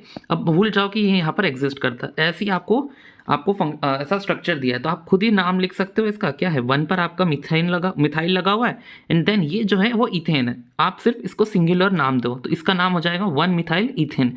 अब इसको आपको सब्स्टिट्यूएंट बनाकर जोड़ना होगा। इसको जब सब्स्टिट्यूएंट बना के जोड़ोगे तो वो ऐसे जुड़ेगा, देखो पहले तो मैंने लिख दिया 4 पे क्लोरो जुड़ा है, डन। देन 3 पे आपका इथाइल जुड़ा है, ये भी डन। इस वाले को अब 2 पर, क्योंकि ये जुड़ा है, तो आप डायरेक्टली इसको नहीं लिखोगे, आप लिखोगे 2, देन ऐसा ब्रैकेट बनाओगे, देन ये लिखोगे। अब क्योंकि ये सब्स्टिट्यूएंट है, यानी कि आप इथेन के आखिरी वाले को भी आइल कर दोगे, क्योंकि सब्स्टिट्यूएंट है, इसलिए आप इस तरह से इसको जोड़ोगे। नॉर्मल नाम लिखना, आखिरी वाले में आइल लगा देना, ये हमने 11th में पढ़ा है। देन फिर आता है, क्योंकि सारे सब्स्टिट्यूएंट कवर हो गए, क्लोरीन भी सब्स्टिट्यूएंट कवर हो गया, ये भी कवर हो गया, ये भी कवर हो गया, बस आपकी पेरेंट चेन बची है। पेरेंट चेन जो है वो 4 कार्बन्स की है, यानी कि ब्यूटेन, एंड क्या आपका आखिरी में फंक्शनल ग्रुप भी बचा है, तो उसको भी शामिल कर दिया। सबको नाम लिखना इकट्ठा, हमने यहाँ नेम लिख दिया। देन यहाँ पर आप देख लो, आपकी जो पेरेंट चेन है वो इस तरीके से बनी हुई है, आपके 1 2 3 और 2 पर अपना मिथाइल है, 5 पे भी मिथाइल है, तो 2,5 dimethyl, then hexane 1,3 diol. Third number पे देखो, ये आपका फिनॉल है। फिनॉल वाले OH को नंबर 1 दोगे, 2 एंड 3 पे ब्रोमो फिनॉल। नेक्स्ट यहाँ पर आपका ये आपकी पेरेंट चेन है, इसको नंबर 1 2 3 दोगे, क्यों, क्योंकि आपके डबल बॉन्ड्स भी कवर होने चाहिए। इसका नाम हो जाएगा हेक्सेन 1 इन, क्योंकि 1 पर ही आपका डबल बॉन्ड आ रहा है, 1,2 में से लोवेस्ट 1 है, तो 1 इन, एंड देन 3 पे आपका एल्कोहल है, यानी कि 3 ओल। यहाँ पर देखो, ये आपकी पेरेंट चेन है। पेरेंट चेन पे आपको देखने को मिल रहे हैं सब्स्टिट्यूएंट्स, ये भी एक सब्स्टिट्यूएंट है, ये भी एक सब्स्टिट्यूएंट है। एल्कोहल यहाँ पे शुरू है, तो 1 यहाँ पे दोगे, 2 इधर, 3 इधर, 4 इधर, 2 पे ब्रोमो, 3 पे methyl, and then parent chain क्या है, पेरेंट चेन 4 कार्बन्स की है, लेकिन 4 कार्बन्स में से 2 और 3 के बीच में आपका डबल बॉन्ड है, इसलिए आप 2 पे लिखोगे। 2 पे डबल बॉन्ड है, इसलिए इन का ई काट दोगे, क्योंकि आपका फंक्शनल ग्रुप एल्कोहल भी लगा हुआ है। अब आप देखो, ये जो मैं बोल रहा हूँ अल्कोहल, फिनॉल और ईथर, इनके फंक्शनल ग्रुप दिखते कैसे हैं? फंक्शनल ग्रुप कुछ इस प्रकार दिखते हैं। देखो, अल्कोहल का मैंने क्या बताया था, ROH, तो मैंने R को ले लिया, 1 कार्बन वाली सिंपलेस्ट चेन ली ताकि आपको सिंपली समझ में आए। अब CH, अब C होगा, उसके 3 हाइड्रोजन्स भी जुड़े होंगे, वो भी मैंने लिख दिए। अब जो ये CO और H वाला बॉन्ड है, तो ये कार्बन और इन दोनों बॉन्ड का एंगल जो होता है वो होता है 108.9। ऐसा क्यों? क्योंकि देखो, अपने ऑक्सीजन के पास अभी 2 लोन पेयर भी प्रेजेंट है, तो यहाँ पे क्या है, 2 लोन पेयर है और 2 बॉन्ड पेयर है, यानी कि ये कौन सी हाइब्रिडाइजेशन होगी, sp3 हाइब्रिडाइजेशन होगी। sp3 हाइब्रिडाइजेशन कैसी होती है, टेट्राहेड्रल। आई होप इतने बेसिक्स तो आपके क्लियर है, अगर नहीं है तो बोल दिया मैंने मुझसे। अब टेट्राहेड्रल ज्योमेट्री में कोई भी 2 बॉन्ड के बीच का एंगल होता है 109.28 मिनट्स। ओके, ये आपका एंगल होता है। ये एंगल जो है उससे बहुत सिमिलर है लेकिन कम है। क्यों कम है? क्योंकि ये जो 2 लोन पेयर है ना, ये 2 लोन पेयर इनको आपस में एक दूसरे की तरफ शिफ्ट करते हैं, मतलब रिपल्शन। ये एक दूसरे पर रिपल्शन लगाते हैं, इसलिए ये जो है बॉन्ड को अंदर की तरफ शिफ्ट करते हैं। पहले 109 था, अब बस 108 रह गया, क्योंकि ये बाहर थे और अब अंदर शिफ्ट हो गए। ओके, देन आप देखो, ये फिनॉल पे आते हैं। फिनॉल पे जो है वो लगभग सिमिलर ही है, ओके, जैसा होना चाहिए। ये आपकी बेंजीन है, देन उसके ऊपर हम देखते हैं ना, ये फिनॉल का फिनॉल बनाते हैं, देन OH, तो ये बेंजीन है, ये O है और ये H है। ओके, लेकिन इसकी जो आप देखोगे लेंथ, यहाँ पे लेंथ है 142 कार्बन ऑक्सीजन की, लेकिन यहाँ कार्बन और ऑक्सीजन की लेंथ है 136। ऐसा क्यों? क्वेश्चन आता है। पहला क्वेश्चन तो आता है कि ये कम क्यों है 109.28 से, जो कि मैंने बता दिया, क्योंकि यहाँ पे अपना ये लोन पे रिपल्शन लगती है। सेकंड क्वेश्चन आता है ये 142 है लेकिन ये 136 क्यों है? इसका जवाब है क्योंकि आपकी यहाँ पे बेंजीन लगी और OH लगी है, ये रेजोनेंस करते हैं। रेजोनेंस के कारण यहाँ पे पार्शियल डबल बॉन्ड आता है। अब partial double bond of course single bond है ये, और ये डबल बॉन्ड है, डबल बॉन्ड छोटा होता है। ओके, तो यहाँ पे पार्शियल डबल बॉन्ड आता है, इसलिए ये छोटा हो गया। और तो और क्योंकि कार्बन और ऑक्सीजन यहाँ पे sp3 है, लेकिन यहाँ पर आप देखो ये कार्बन और ऑक्सीजन बॉन्ड sp2 है, sp2 बॉन्ड छोटा होता है। तो 2 कारण हो गए, पहला sp2 बॉन्ड है, सेकंड पार्शियल डबल बॉन्ड आता है। यहाँ पर मैंने लिखा भी है। फिनॉल के केस में 136 पिकोमीटर होती है बॉन्ड लेंथ, क्योंकि लेस देन होती है 142 पिकोमीटर इसके कंपैरिजन में, क्योंकि यहाँ पे पार्शियल डबल बॉन्ड आता है जो कि रेजोनेंस के लिए आता है, और sp2 हाइब्रिडाइजेशन होती है। और ये वाला बॉन्ड एंगल का भी मैंने बता दिया, bond angle of alcohol tetrahedral bond angle, जो कि 109.28 से लेस होता है, क्योंकि यहाँ पे आपको रिपल्शन देखने को मिलती है लोन पेयर्स में। ये 2 लोन पेयर आपस में रिपल्शन करते हैं, जिसके कारण बॉन्ड जो है अंदर की तरफ शिफ्ट होता है और 108.9 हो जाता है। अब थर्ड क्वेश्चन पूछा जाता है ईथर में। ईथर का मैंने आपको क्या बताया था, COC। अब ये कार्बन है, इसके 3 बॉन्ड और होते हैं, इसलिए CH3, और CH3 मैंने ये वाला स्ट्रक्चर जो है यहाँ पे बनाया है। अब यहाँ पर क्या होता है, इसकी जो बॉन्ड लेंथ है 141 और 142 लगभग सिमिलर है, चल जाएगी। बॉन्ड एंगल में दिक्कत आएगी, यहाँ पे बॉन्ड एंगल है 108.9, लेकिन इसका तो कितना ज़्यादा है, आपका 109.28 होना चाहिए टेट्राहेड्रल में, लेकिन इसका तो 111.7 यानी 112 है। ऐसा क्यों? क्योंकि ये जो 2 हैं ये बहुत बल्कि ग्रुप है। ये जो रिपल्शन लगाना चाहते हैं, ये चाहते हैं इसको अंदर करना है, लेकिन ये जो है आपस में बल्कि ग्रुप्स होते हैं, बहुत भयंकर रिपल्शन लगाते हैं, इसलिए ये अंदर लगाने की जगह ये दोनों एक दूसरे को बाहर, मतलब ये दोनों एक दूसरे को रिपेल करेंगे, यानी कि ऑफकोर्स बॉन्ड्स जो हैं जो थोड़े से ऊपर उठ जाएंगे। यहाँ पे थे बॉन्ड्स थोड़े से ऊपर उठेंगे, अब ऊपर उठेंगे यानी कि एंगल बढ़ेगा, इसलिए एंगल जो है यहाँ पे बढ़ जाता है। किसके कारण? ये 2 बड़े बड़े बल्कि ग्रुप्स के कारण। तो ईथर में बॉन्ड एंगल जो है इतना इसलिए होता है क्योंकि रिपल्शन क्रिएट होता है 2 बल्कि ग्रुप्स के बीच में। यहाँ पे देखो 109 सेफ है, 109 से कम क्यों? क्योंकि यहाँ पे ये 2 लोन पेयर है, यहाँ पे इस तरह से रिपल्शन लगा रहे थे, लेकिन यहाँ 109 से ज़्यादा क्यों? क्योंकि यहाँ पे ये 2 बल्कि ग्रुप्स इस डायरेक्शन में रिपल्शन लगा रहे हैं। इधर लगाओगे तो रिपल्शन बढ़ेगा और यहाँ लगेगा तो अपना एंगल छोटा होगा। आगे बढ़ेंगे। Now we will move on preparation of alcohol. 6 methods हैं प्रिपरेशन करने के अल्कोहल, सारी की सारी मेथड को देखेंगे, मैं बहुत ईजी तरीके से समझाऊंगा एंड आपको समझ भी आएगी। पहला है acid catalysed hydration of alkene. आप क्या करोगे, एल्कीन की हाइड्रेशन करोगे, यानी कि एल्कीन में वाटर डालोगे एक एसिड कैटलिस्ट की प्रेजेंस में। ठीक है, ये मैंने फॉर एग्जांपल एक एल्कीन लिया, एल्कीन यानी कि कोई भी कंपाउंड जिसमें डबल बॉन्ड हो, उसमें मैंने वाटर डाला H+ यानी कि एसिड की प्रेजेंस में। तो जब भी एसिड की प्रेजेंस में वाटर जाएगा ना, तो वाटर अपने आयंस में टूट जाएगा H+ और OH- में। ओके, अब कौन सी चीज़ कहाँ पे जुड़ेगी, जैसे कि ये डबल बॉन्ड हटेगा ना, यानी कि यहाँ पर 2 चीज़ें जुड़ने की स्पेस है। अब कौन सी चीज़ कहाँ पे जाएगी वो डिसाइड करेगा मार्कोनिकॉफ रूल। मार्कोनिकॉफ रूल कहता है कि इसका जो नेगेटिव पार्ट होता है कोई भी चीज़ का, वो जाता है लेस हाइड्रोजन वाली जगह पर, हमने देखा है। यानी कि यहाँ पर देखो, इधर हाइड्रोजन्स होंगी CH और यहाँ पर हाइड्रोजन्स हैं CH2, या मतलब अगर मैं सब जगह हाइड्रोजन्स लगा दूँ, ये CH3 है, ये CH और ये CH2 है, यहाँ पर एक ही हाइड्रोजन है, यहाँ पे 2 हाइड्रोजन है, जो जब पानी टूटेगा H प्लस और OH माइनस में, तो OH minus being negative part अपने इस वाले कार्बन पे जाएगा, H प्लस इस कार्बन पर आ जाएगा इस तरह से, और आपका एक तरीके से देखो अल्कोहल बन गया। ये मार्कोनिकॉफ रूल डिसाइड करता है। अगर सिमेट्रिकल एल्कीन दे रखी हो C डबल बॉन्ड C, तो इसमें तो बहुत ही आसान है, पानी टूटेगा H प्लस में और OH माइनस में, तो H प्लस किसी में भी जोड़ दो, OH माइनस किसी में भी दे दो, I में भी दे दो, C में अल्कोहल बनेगा, अपना इथेनॉल बनेगा दोनों कंडीशंस में। अब देखते हैं इसका मैकेनिज्म। लोगों को पता नहीं, बहुत दिक्कत आती है इसका मैकेनिज्म समझने में, लेकिन देखो स्टेप बाय स्टेप मैं बताऊंगा, बहुत ईजी लगेगा। स्टेप 1 क्या होती है, प्रोटोनेशन करेंगे आप एल्कीन की। एल्कीन में आप एक प्रोटॉन यानी कि H3O प्लस ऐड करवाओगे और एक कार्बोकैटायन बना लोगे। देखो क्या होगा, हमने क्या करा, ये वाटर है, वाटर में जैसे ही H प्लस आयन ऐड होगा, ये वाटर है H2O, उसमें मैंने H प्लस आयन ऐड किया। अब वाटर के पास एक्स्ट्रा लोन पेयर होते हैं, हमेशा ये याद रखना, जहाँ पे भी नेगेटिव पार्ट है ना, वो पॉजिटिव पार्ट की हेल्प करना चाहेगा, नेगेटिव पार्ट हमेशा पॉजिटिव पार्ट की हेल्प करेगा। यानी कि देखो ऑक्सीजन पे 2 लोन पेयर्स, यानी कि लोन पेयर्स एक तरीके से नेगेटिव होते हैं, तो लोन पेयर जो है ये H पॉजिटिव को हेल्प करेंगे, ठीक है, और उसको अपने साथ शामिल कर लेंगे। लेकिन जैसे ही एल्को अपने OH ने ये अपना बॉन्ड पेयर अपने हाइड्रोजन को दिया, ये बॉन्ड पेयर, तो खुद पे पॉजिटिव चार्ज आएगा। मतलब जहाँ पे भी नेगेटिव हो या फिर लोन पेयर हो, वो दोनों ही पॉजिटिव चार्ज को हेल्प करना चाहते हैं, एंड जैसे ही वो बॉन्ड बना लेते हैं, पॉजिटिव चार्ज को अपने अंदर शामिल कर लेते हैं, तो खुद पर पॉजिटिव चार्ज अक्वायर कर लेते हैं। यही आपका मैकेनिज्म्स के लॉ होते हैं। मतलब बहुत ही सिंपल बात, ये अपने दिमाग में रखो। ये आपका लोन पेयर था, उसने H प्लस को अक्वायर करा, अपने अंदर बुला लिया, लेकिन O ने दिया था इसलिए O पे पॉजिटिव चार्ज आ गया। अब ये जो H3O प्लस, ये जो है क्या बन गया, H3O प्लस, इसी को आप प्रोटोनेशन बोलते हैं, यानी कि ये हाइड्रोनियम आयन बोलते हो। इस हाइड्रोनियम आयन को मैं C डबल बॉन्ड C के साथ रिएक्ट कराऊंगा। ये एल्कीन मैंने लिया और ये हाइड्रोनियम आयन लिया। अब हाइड्रोनियम आयन है ना, बहुत ज़्यादा ही अनस्टेबल होता है, तो इसकी अनस्टेबिलिटी को स्टेबलाइज करने के लिए खुद ही की हाइड्रोजन से अपने आप को स्टेबल कर लेता है। यानी कि देखो ये हाइड्रोजन बॉन्ड में लोन पेयर है, यानी कि 2 इलेक्ट्रॉन्स है ना, तो ये ऑक्सीजन वो ले लेता है और अपने आप को स्टेबलाइज कर लेता है। अब जो भी अपने लोन पेयर या फिर जो भी नेगेटिव चार्ज देता है, उस पर क्या आता है, पॉजिटिव चार्ज आता है, तो ये हाइड्रोजन की पॉजिटिव चार्ज आ जाएगी। अब ये हाइड्रोजन की पॉजिटिव चार्ज को कौन हेल्प करेगा, ये वाला डबल बॉन्ड। ये डबल बॉन्ड के पास भी तो है ना एक तरीके से लोन पेयर्स, यानी कि देखो मतलब बॉन्ड पेयर है उसके पास, जहाँ भी नेगेटिव चार्ज आपको दिख जाए वो देख लो, यहाँ पे डबल बॉन्ड लोन पेयर दिख जाए वो हेल्प कर सकते हैं, या फिर डबल बॉन्ड्स दिख जाए जिनके पास एक्स्ट्रा इलेक्ट्रॉन्स होते हैं वो सभी हेल्प करते हैं।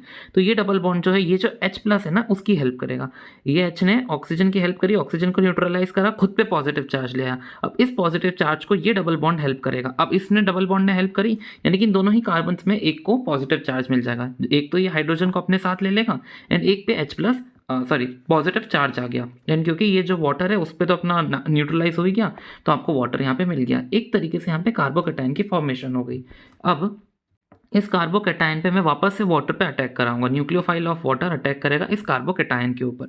अब कार्बोकैटायन है, वाटर के पास एक्स्ट्रा लोन पेयर है। मैंने हमेशा सिखाया लोन पेयर हमेशा कहाँ पे जाएंगे, पॉजिटिव चार्ज पे, और ये पॉजिटिव चार्ज पे जब जुड़ेगा इसके साथ पूरी तरीके से जुड़ जाएगा। ये मैंने OH को पूरी तरीके से जोड़ दिया, H2O को मैंने यहाँ पे पॉजिटिव चार्ज पे जोड़ा। अब क्योंकि O ने हेल्प करी थी, तो O हेल्प करता है तो O पे हमेशा पॉजिटिव चार्ज आ जाएगा। अब क्या करूँगा, इसकी वापस से मैं क्या करूँगा, इसमें और वाटर डालूंगा। इसको मैंने लिया, इसमें और वाटर डाला। नाउ अब मैंने आपको क्या सिखाया, जब भी ऐसा कुछ स्ट्रक्चर बनता है तो हाईली अनस्टेबल होता है, तो ये खुद ही की हाइड्रोजन से अपने आप को स्टेबलाइज करता है। तो इसने खुद ही की हाइड्रोजन से अपने आप को स्टेबलाइज कर लिया, लेकिन इस हाइड्रोजन ने इसको स्टेबलाइज किया, इसलिए इस पर पॉजिटिव चार्ज आया। अब ये पॉजिटिव चार्ज वाटर देख नहीं पाता है क्योंकि उसके पास नेगेटिव है, नेगेटिव हमेशा पॉजिटिव की हेल्प करेगा, तो नेगेटिव जो है पॉजिटिव के पास जाएगा और उसको अपने अंदर अक्वायर कर लेगा। और एक तरीके से क्योंकि ये जो है इसको मिल गया, ये बॉन्ड टूट गया, यानी कि ये जो इतनी चीज़ है ना, ये आपको मिल गई थी इस तरह से, एंड देन ये जो H पॉजिटिव है वो ये वाटर ले जाएगा इस तरह से, ये आपको यहाँ पे मिल गया। आई होप अब आपको मैकेनिज्म समझ में आ गया होगा। नहीं आया 10 सेकंड पीछे जाओ और उसको बार बार देखो, क्योंकि ये आने की संभावना यानी कि 99% है। ये मैकेनिज्म पूछा जाता है हाइड्रेशन ऑफ एल्कीन वाला। नेक्स्ट देखो हाइड्रोबोरेशन ऑक्सीडेशन। हाइड्रोबोरेशन ऑक्सीडेशन में क्या होता है, आप लेते हो डाइबोरेन कंपाउंड आप लेते हो और उसकी आप कराते हो रिएक्शन आपकी एल्कीन के साथ। एल्कीन के साथ मैंने क्या करा, डाइबोरेन आयन को लिखा। अब डाइबोरेन जो है ना B2H6 होता है, उसको पहले मैंने क्या कर लिया, BH3 का होल ट्वाइस लिख लिया, ऐसे लिख सकता हूँ ना। फिर मैंने उसको कैसे लिख दिया, BH2 का होल ट्वाइस। ऐसा क्यों करा अभी आपको पता चलेगा, ऐसे करके मैंने लिखा है। ये रहा। अब इसकी अब एडिशन जब होगी ना तो ये एंटी मार्कोनिकॉफ रूल के हिसाब से होती है, यानी कि ये जब टूटेगा तो H प्लस में टूटेगा और BH2 माइनस में टूटेगा। अब अगर मार्कोनिकॉफ रूल लगता तो माइनस वाला आयन यहाँ पर जाता, लेकिन यहाँ पर एंटी मार्कोनिकॉफ रूल लगेगा, यानी कि माइनस वाला आयन इसके साथ जुड़ेगा, यानी कि BH2 इसके पास जुड़ गया और H पॉजिटिव जो है वो यहाँ पे जुड़ा, ये टूटेगा H पॉजिटिव में और BH2 माइनस में, BH2 माइनस यहाँ जुड़ता है, H पॉजिटिव यहाँ जुड़ता है, सिंपल। अब मैं लेके आऊँगा एक और एल्कीन। एक और एल्कीन क्यों? क्योंकि देखो अभी भी ये BH2 काय में टूट सकता है, BH माइनस में टूट सकता है और H पॉजिटिव में टूट सकता है, तो ये BH माइनस जो है ना वापस से इस वाली एल्कीन के साथ रिएक्ट करेगा और ये एल्कीन को ऐसा बना लेगा और इसका H पॉजिटिव आयन इसकी साइड वाली यानी कि इस पर जाता है तो वो ऐसा दिख जाता है। मैंने H पॉजिटिव को नहीं लिखा क्योंकि मेन अपना BH के आपको आप पे ध्यान देना है। देन ये BH फिर से B नेगेटिव और H पॉजिटिव में टूटेगा, इसलिए ये जो B नेगेटिव है एक और एल्कीन के साथ रिएक्ट करता है। सोचो ये तीन एल्कीन्स के साथ रिएक्ट करके कुछ ऐसा स्ट्रक्चर बना लेता है B, देन 3 कार्बन की चेन ऊपर 3 कार्बन की चेन इधर, क्योंकि B जो है वो 3 बॉन्ड्स बना सकता है ना। अगर नहीं समझ में आया 10 सेकंड पीछे कर लो, क्योंकि ये जो है कभी कभार आपको ये क्वेश्चन पूछने को मिलेगा हाइड्रोबोरेशन ऑक्सीडेशन, तो आपको लिख कर आना पड़ेगा। एंड देन आप क्या करोगे, इसमें वाटर डालोगे और H2O2 के साथ रिएक्ट कराओगे OH माइनस आयंस की प्रेजेंस में। कुछ नहीं होगा, ये 3 बॉन्ड तोड़ दो, तीनों को एक एक OH दे दो, जहाँ जहाँ से टूटे वहाँ से एक एक OH दे दो, ठीक है डन। तो 3 OH मिल गया, यानी कि आपको 3 एल्कोहल्स मिल गए, 3 मुझे यहाँ से एल्कोहल मिल गए। देन अभी बोरॉन बचा, बोरॉन के साथ भी क्या करो, बोरॉन को भी 3 OH दे दो, क्योंकि 3 उसकी वैलेंसी होती है ना, तो इसको भी 3 OH मिल जाएंगे कुछ इस तरीके से, तो यानी कि ये बोरिक एसिड बना लेगा। देन आएंगे हम न्यूक्लियोफिलिक सब्स्टिट्यूशन रिएक्शन, हमने उसी में देखा था लास्ट चैप्टर में SN1 SN2। इसमें क्या होता है, RX होता है, इसमें एक न्यूक्लियोफाइल आता है, न्यूक्लियोफाइल X को बोलता है तू चल हट, मैं R के साथ रहूँगा, R न्यूक्लियोफाइल बना लेता है और X लीव करता है। अब मैं जो न्यूक्लियोफाइल ले रहा हूँ ना वो OH का न्यूक्लियोफाइल ले रहा हूँ। OH न्यूक्लियोफाइल समझ लो एक्वस KOH के साथ आया, अब OH अकेला नहीं आता ना, KOH के साथ आया हो, NaOH के साथ आया हो या फिर AgOH के साथ आया हो, कुछ नहीं करता, ये OH जो है X को धक्का मारता है, X को निकालता है। अब बचा हुआ जो K है ना वो X के साथ बना लेता है अपना बॉन्ड, तो R के साथ OH लग गया, ठीक है, और ये जो K है वो X के साथ बन गया। अगर KOH के साथ कराओगे तो KX बनेगा, NaOH के साथ बनाओगे तो NaX करेगा, कि AgOH के साथ रिएक्शन कराओगे तो AgX बन जाएगा, बहुत ईजी है। अगला है आप रिडक्शन कर दो एल्डिहाइड्स या कि कीटोन्स की। एल्डिहाइड जैसे कि आपका फॉर्मेल्डिहाइड भी हो सकता है या फिर सिंपल एल्डिहाइड। एल्डिहाइड दिखते कैसे अगर नहीं पता, देखो अपना एक कार्बन लेते हैं, उस पर डबल बॉन्ड ऑक्सीजन लगा दो और उस पर एक हाइड्रोजन लगा दो, ठीक है। अब ये जो है यहाँ से काय से भी कनेक्टेड हो सकता है, ये चाहे तो एक हाइड्रोजन से भी कनेक्टेड हो सकता है, या फिर ये एल्डिहाइड का सिंपल स्ट्रक्चर होता है, ये एक कार्बन से भी कनेक्टेड हो सकता है, या फिर ये जो एल्डिहाइड का सिंपल स्ट्रक्चर है ढेर सारे कार्बन के साथ भी कनेक्ट हो सकता है। आपको ध्यान में रखना है ये होता है एक एल्डिहाइड। अब अगर ये एक हाइड्रोजन से कनेक्ट होता है ना तो इसको आप नाम देते हो फॉर्मल्डिहाइड, ओके। अब रिएक्शन देखो फॉर्मल्डिहाइड की, फॉर्मेल्डिहाइड की आपको करनी रिडक्शन आप चाहो तो अपनी क्या कर सकते हो, कैटालिटिक हाइड्रोजनेशन से भी कर सकते हो, है ना, हमने देखी 11th क्लास में, नहीं देखी तो समझ लो। H2 के साथ आप अलग अलग कैटलिस्ट डाल सकते हो, जैसे कि प्लैटिनम, पलेडियम या फिर निकल। तो H2 क्या करेगा, एक H इसको दे देगा, एक H इसको दे देगा और डबल बॉन्ड को हटा देगा, और डबल बॉन्ड को हटाकर ये आपका एल्कोहल बन गया, ओके। ये जो H और एक और H जो कार्बन को मिलेगा उसको मिला के मैंने H3 लिख दिया है। अगर मैंने ये वाला एल्डिहाइड लिया, एल्डिहाइड तो अपना ये होता है, बस मैंने उसके साथ एक कार्बन और अटैच कर दिया है, तो ये वाले आप एल्डिहाइड के अंदर भी हाइड्रोजन डाल के और कैटालिटिक हाइड्रोजनेशन करो, एक H इसको दिख जाएगा, एक H आपके कार्बन को दे दो, तो आपका इस तरीके से एल्कोहल बन जाएगा। देन आप चाहो तो इनके साथ अपना सोडियम NaBH4 और अपना लिथियम एल्यूमिनियम हाइड्राइड, इन दोनों को डालकर भी अपना रिएक्शन करा सकते हो, या तो ये डाल दो या फिर ये डाल दो, दोनों साथ में नहीं डालना है, ये भी डाल सकते हो और ये भी डाल सकते हो। देन आप चाहो तो कीटोन्स के साथ भी करा सकते हो, कीटोन के साथ भी सेम होगा, H डालो, एक इसको मिलेगा एक इसको मिलेगा और आपका सिंपल आपका रिएक्शन हो जाएगा। अगर आपको ये समझ में नहीं आ रहा है कि कैसे जा रहा है तो ये ध्यान रख लो कि ये जैसे कि फॉर एग्जाम्पल आपका C है, H है, डबल बॉन्ड O है, तो जैसे ही जहाँ पर डबल बॉन्ड O है ना वहाँ पर OH लगा दो, सिंपल। आपको एल्कोहल बनाना है ना, जहाँ डबल बॉन्ड O है वहाँ पे OH लगा दो।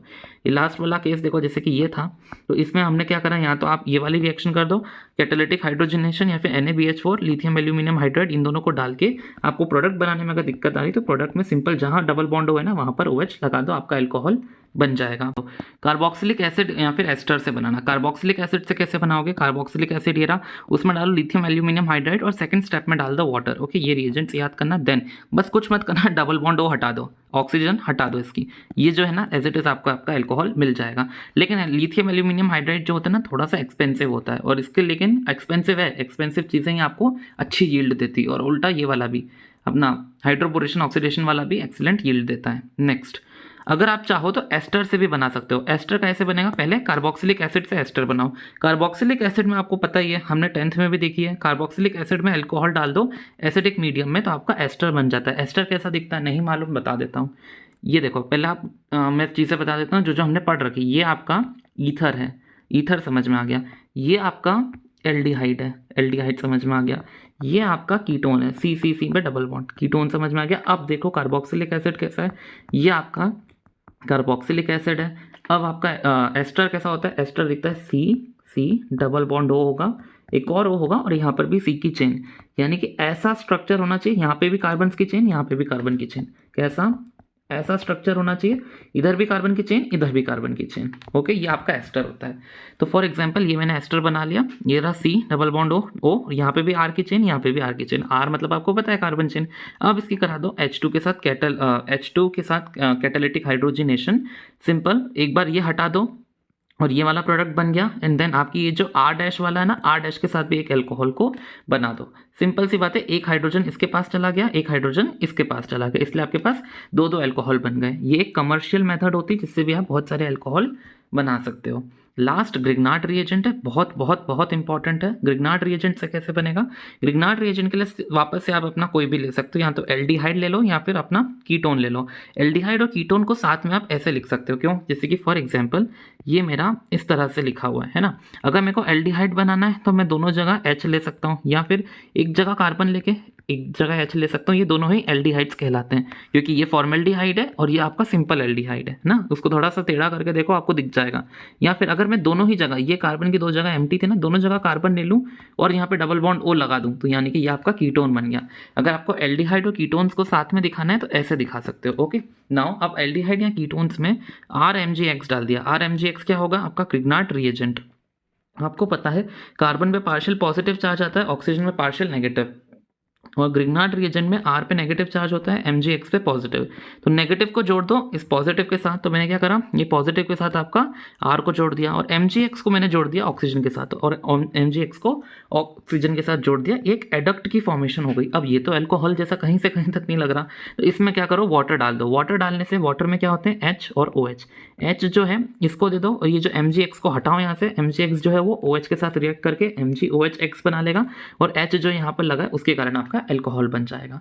अब क्योंकि अगर आपने दोनों जगह, यहाँ पे दोनों जगह हाइड्रोजन ली होती तो यहाँ पे भी दोनों जगह हाइड्रोजन होती, इसलिए कार्बन एक ही कार्बन से कनेक्टेड होता, 1 डिग्री एल्कोहल बनता। अगर दोनों जगह एक जगह कार्बन एक जगह हाइड्रोजन ली होती तो यहाँ पे एक जगह कार्बन है और एक जगह हाइड्रोजन, यानी कि ये कार्बन एक कार्बन से कनेक्टेड है, 2 कार्बन से, यानी कि 2 डिग्री एल्कोहल भी बन सकता है। लेकिन अगर आपने दोनों जगह कार्बन लिया है, यानी कि ये कार्बन ये कार्बन से कनेक्टेड, ये कार्बन से, ये कार्बन से, यानी कि 3 कार्बन से कनेक्टेड है, 3 डिग्री एल्कोहल आपके पास यहाँ से फॉर्म हो सकता है। एग्जाम्पल देखो, कैटालिटिक रिडक्शन करनी है ब्यूटेनल की। कैटालिटिक रिडक्शन अगर आपको ब्यूटेनल की करानी हो तो आप एक ले लोगे ब्यूटेनल इस तरीके से, उसमें आप डाल दो अपनी H2, और कैटालिस्ट की जगह कुछ भी, जो भी आपको कैटालिस्ट PT, PD या फिर Ni, प्लेटिनम, पैलेडियम में निकल, कुछ भी डाल सकते हो। एक H इसके पास जाता है, एक H इसके पास, या फिर ऐसे याद नहीं रखना तो सिंपल, जहाँ डबल बॉन्ड हो है ना वहीं पे एल्कोहल लगा दो। अगला है प्रोपीन की हाइड्रेशन। प्रोपीन की हाइड्रेशन अभी हाल ही हमने ऊपर देखी है, सेम रिएक्शन कराया है। In the presence of dilute sulphuric acid. Dilute sulphuric acid कुछ नहीं करेगा, H+ आयंस देगा, तो H का आयन में टूटेगा H+ में और OH-। मार्कोनिकॉफ रूल क्या बोलता है? -, वाला आयन लेस कार्बन के पास, लेस हाइड्रोजन ऑफ कार्बन के पास जाएगा, और ये H+ जो है यहाँ पे लगेगा। H में डिनोट नहीं करता हूँ क्योंकि मैं सिंपल कंपाउंड बनाना चाहता हूँ कि आपको समझ में आए। अगला प्रोपेनोन। प्रोपेनोन ऐसा दिखता है, उसको आपको मिथाइल मैग्नीशियम ब्रोमाइड, यानी कि मिथाइल मैग्नीशियम ब्रोमाइड के साथ रिएक्शन करानी, देन उसकी हाइड्रोलिसिस करानी। यहाँ पे मैंने वाटर नहीं लिखा, यानी कि यहाँ पे उसकी हाइड्रोलिसिस कराई है। देखो सिंपल वाली मैंने आपको बताई, यहाँ पे पार्शियल पॉजिटिव होता है, यहाँ नेगेटिव, और यहाँ नेगेटिव और यहाँ पॉजिटिव, तो नेगेटिव वाले को पॉजिटिव पे जोड़ दो, और ये जो पॉजिटिव वाला है उसको नेगेटिव पे जोड़ दिया, ऐसा कंपाउंड बना। देन इसमें वाटर डालो, वाटर में क्या होता है? H और OH होता है। H प्लस और OH माइनस। H किसको दोगे, यहाँ पे इसको हटा के H प्लस दे दो, और ये जो हटेगा वो OH माइनस के साथ चला जाएगा, यानी कि H को इसने हटाया, यानी कि यहाँ पे OH बन गया, और ये जो बचा हुआ था वो OH के साथ रिएक्ट करके MgOH बना लिया। ऊपर ही समझाया है। और ये जो है मैंने आपको बोला था कि दोनों जगह अगर कार्बन हो तो यहाँ पर देखो 3 डिग्री अल्कोहल बना, ये कार्बन 3 कार्बन से कनेक्टेड है, यानी कि 3 डिग्री कार्बन है, और 3 डिग्री कार्बन एक अल्कोहल से कनेक्टेड, यानी कि 3 डिग्री अल्कोहल की फॉर्मेशन यहाँ पे हुई है। अब देखो प्रिपरेशन ऑफ फिनॉल। फिनॉल कैसे प्रिपेयर करोगे, पहला तरीका है हेलो अरीन्स की मदद से। हमने ये लास्ट चैप्टर में ही देखा था।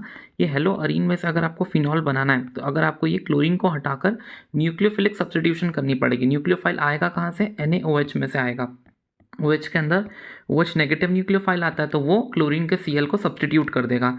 हमने पिछले चैप्टर में मतलब इतना ये बीच का हटा दिया था एंड डायरेक्टली OH बना दिया था, पर कंडीशंस वही दी थी 350 डिग्री सेल्सियस 300 ATM के प्रेशर पर। तो जब NaOH आता है ना तो आपको याद होना चाहिए कि ये जो है पहले O नेगेटिव Na प्लस बनाता है एंड देन उसके अंदर H प्लस आयन्स, हमने देखा था सेकंड स्टेप में H प्लस आयन डालते हैं। अब आपको दिख रहा होगा कि रिएक्शन में सेकंड स्टेप में H प्लस आयन क्यों डालते हैं, क्योंकि आपको एसिडिक मीडियम देना पड़ता है, देन आपका फिनॉल आपके यहाँ पे प्रिपेयर हो जाता है हेलो अरीन्स की मदद से। सेकेंड है बेंजीन सल्फोनिक एसिड की मदद से। बेंजीन सल्फोनिक एसिड ऐसा दिखता है। इसमें से अगर आपको बनाना है आपका फिनॉल, तो फिनॉल बनाने के लिए बिल्कुल सेम स्टेप है, NaOH डाल दो एंड सेकंड HCl डाल दो। देखो आपने पहली स्टेप में NaOH डाला, सेकंड में H प्लस डाला, आपको अपना फिनॉल जो है वो मिल जाएगा। लेकिन कभी कभार क्वेश्चन पूछ लेता है सल्फोनिक एसिड कहाँ से बना, तो सल्फोनिक एसिड बना बेंजीन में ओलियम डाल के। बेंजीन में ओलियम डालो, सल्फोनिक एसिड मिल जाएगा। देन सेम ऊपर वाली रिएक्शन, NaOH डालनी है एंड H प्लस डालने हैं, NaOH और H प्लस डाल के आपका फिनॉल मिल जाएगा, यानी दो तो सिमिलर ही हैं। तीसरी देखो डाईअज़ोनियम सॉल्ट में से। डाईअज़ोनियम सॉल्ट क्या है, पहले आप देख सकते हैं एनिलीन से हम बनाते हैं। डाईअज़ोनियम सॉल्ट एनिलीन के अंदर डालो NaNO2 HCl 0 से 5 डिग्री सेल्सियस में, आपका डाईज़ोनियम सॉल्ट बन जाएगा। बस डाईज़ोनियम सॉल्ट में आपको डालना है गर्म पानी। गर्म पानी डालने से क्या होगा, ये जो है N2Cl इसको हटाओ यहाँ से, इसमें पानी में क्या होता है H और OH, पानी का OH जो है यहाँ पर आके बैठ गया, ठीक है। देन आपके पास क्या है, अभी ये N2 और Cl बचे हुए हैं। N2 तो है वो तो as it is liberate out हो जाएगी, पानी का H जो है वो क्लोरीन के साथ चला जाएगा। वापस बता दूं, N2Cl हटा, ये रहा N2Cl मैंने हटा दिया। पानी के अंदर क्या होता है, H होता है और OH होता है। अब OH को आप बिठा दो ताकि आपका फिनॉल बन जाए एंड N2 तो रिलीज हो जाएगी, ये जो पानी का H है वो क्लोरीन के साथ HCl बना लेता है। अगला है क्यूमीन। क्यूमीन बहुत इंपॉर्टेंट है। क्यूमीन को आइसोप्रोपाइल बेंजीन भी बोलते हैं। आइसोप्रोपाइल क्यों, क्योंकि देखो ये आइसोप्रोपाइल है, उसको आप बेंजीन पे लगा दो, ये बेंजीन के ऊपर आइसोप्रोपाइल लगा दिया तो कुछ इस तरीके का वो बन गया। देन ये क्यूमीन के आप कराओ पहले ऑक्सीडेशन। ऑक्सीडेशन कराने से क्यूमीन हाइड्रोपरऑक्साइड बन जाता है। एक तरीके से ये जो है ना कार्बन बॉन्ड कार्बन यहाँ के इसके साइड में ओ डबल OOH लग जाता है। ओके, ये क्यूमीन हाइड्रोपरऑक्साइड हो गया। देन एसिडिक मीडियम में इसमें वाटर डाल दो। तो आपको क्या करना है, सिंपल, अगर आपको ट्रिक से समझना, क्योंकि इसका मैकेनिज्म है नहीं, ट्रिक देखो, ये OH जो है ना इसको पीछे शिफ्ट कर दो, ये C और O को हटा दो और ये OH को यहाँ पे पीछे शिफ्ट करके अपना फिनॉल बना दो। ये जो निकला है उसको मैंने एज इट इज यहाँ पे लिख दिया, क्योंकि ये सिंगल बॉन्ड O नहीं रह सकता ना, तो यहाँ पे डबल बॉन्ड O बना दिया। ये जो है एक एसीटोन बोल सकते हो आप इसको, एसीटोन बोलना है, नहीं तो आप इसको प्रोपेनोन भी बोल सकते हो। ओके, हम देखेंगे वैसे तो कीटोन के ये कैसे नाम होता है, पर आपको पता ही होगा। देन आप देखो 7.4 आपको क्वेश्चन में दिया हुआ है कि ये प्रोडक्ट्स आपको बनाने हैं मीथेनॉल की मदद से। मीथेनॉल ऐसा दिखता है और आपको ये प्रोडक्ट बनाना है। ओके, एंड देन इसमें आपको एक ग्रिग्नार्ड रिएजेंट को यूज़ करना है। हमने रिएक्शन कैसे पढ़ी थी ग्रिग्नार्ड रिएजेंट की, हमने रिएक्शन देखी थी कि जैसे कि आपका ये C डबल बॉन्ड O हो, इसकी मैं रिएक्शन करा रहा हूँ RMgX के साथ। मैं एडक्ट नहीं बना रहा हूँ, डायरेक्टली आपको बता रहा हूँ। तो हमने क्या करा था, R पीछे जोड़ा था एंड ये RC एंड OH बना दिया था। ओके, मैंने बीच वाली स्टेप इंटरमीडिएट नहीं बनाया, सॉरी ट्रांजिशन स्टेट नहीं बनाई, डायरेक्टली आपको ये बना दिया। तो आप देख सकते हो ये जो C डबल बॉन्ड O है ना और ये COH है, ये तो सिमिलर आपको देखने को मिल रहा है। ये जो R है ना, ये एक्स्ट्रा R, यही R आपका RMgX बनाता है। ओके, यानी कि ये C double bond O and ये COH ये तो सिमिलर है, ये जो R है ना यही आपका RMgX का R है। तो कुछ नहीं, आप इसी R को MgX के साथ मैंने लिख दिया। यहाँ पे देखो ये C डबल बॉन्ड O है, ये COH है, R ग्रुप कौन सा हो गया, ये R ग्रुप है। तो आपको RMgX कैसे बनाओगे, RMgX में ये वाला R है ना उसके साथ आप लिख देना। ओके, नेक्स्ट देखो आपको यहाँ पे पानी डालना है, हाइड्रेशन करानी है, तो कितनी बार करा दिया, पानी में H+ बनेगा, OH- बनेगा, नेगेटिव पार्ट लेस वाले हाइड्रोजन के पास जाएगा। नेक्स्ट देखो आपका NaBH4 है और आपको इस तरीके का मॉलिक्यूल दे रखा है। यहाँ पर आपको कीटोन देखने को मिल रहा है, यहाँ पर आपको एस्टर देखने को मिल रहा है। मैंने आपको क्या कराया है, NaBH4 किसके साथ डाला है, खुद ही देख लो आप। मैंने आपको सिखाया है कि NaBH4 या तो एल्डिहाइड के साथ रिएक्ट करेगा या फिर आपकी कीटोन के साथ रिएक्ट करेगा। क्या मैंने एस्टर के साथ यहाँ पर NaBH4 डाला, नहीं डाला ना, तो मतलब NaBH4 उसको रिएक्ट नहीं करेगा। NaBH4 आपका या तो एल्डिहाइड के साथ रिएक्ट कर सकता है या फिर आपका कीटोन्स के साथ रिएक्ट कर सकता है, आपका एस्टर के साथ वो रिएक्ट नहीं करेगा। तो ये एस्टर जो एज इट इज़ है, मैंने एज इट इज़ लिख दिया, कोई हरकत नहीं करी। लेकिन NaBH4 क्या करता है, डबल बॉन्ड O को OH में कन्वर्ट कर देता है, वो मैंने रिडक्शन कर दिया।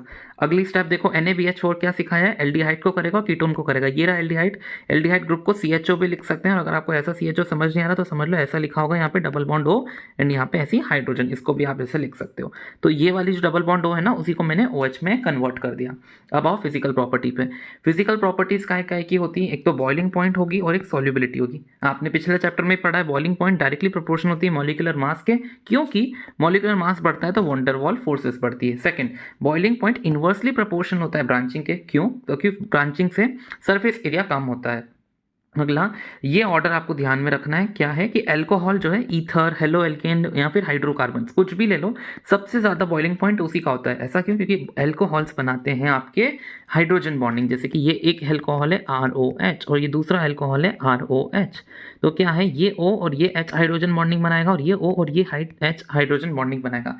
अगर नहीं पता हाइड्रोजन बॉन्डिंग क्या होती है तो देखो, हाइड्रोजन जो है वो ऑक्सीजन, नाइट्रोजन या फिर फ्लोरीन, इन तीनों के साथ हाइड्रोजन बॉन्ड बना सकता है, बहुत ही स्ट्रांगली ये अट्रैक्ट करता है इनको। ओके, तो एक हाइड्रोजन या तो ऑक्सीजन या फिर नाइट्रोजन या फिर फ्लोरीन के साथ, तो ये हाइड्रोजन बॉन्डिंग कहलाती है। तो अल्कोहल के अंदर हाइड्रोजन बॉन्डिंग देखने को मिलती है, यानी कि ये बहुत ही स्ट्रॉन्ग बॉन्डिंग होती है, इसलिए अल्कोहल को बॉईल करना मुश्किल होता है, इसके मॉलिक्यूलर फोर्सेस बहुत स्ट्रॉन्ग रहते हैं।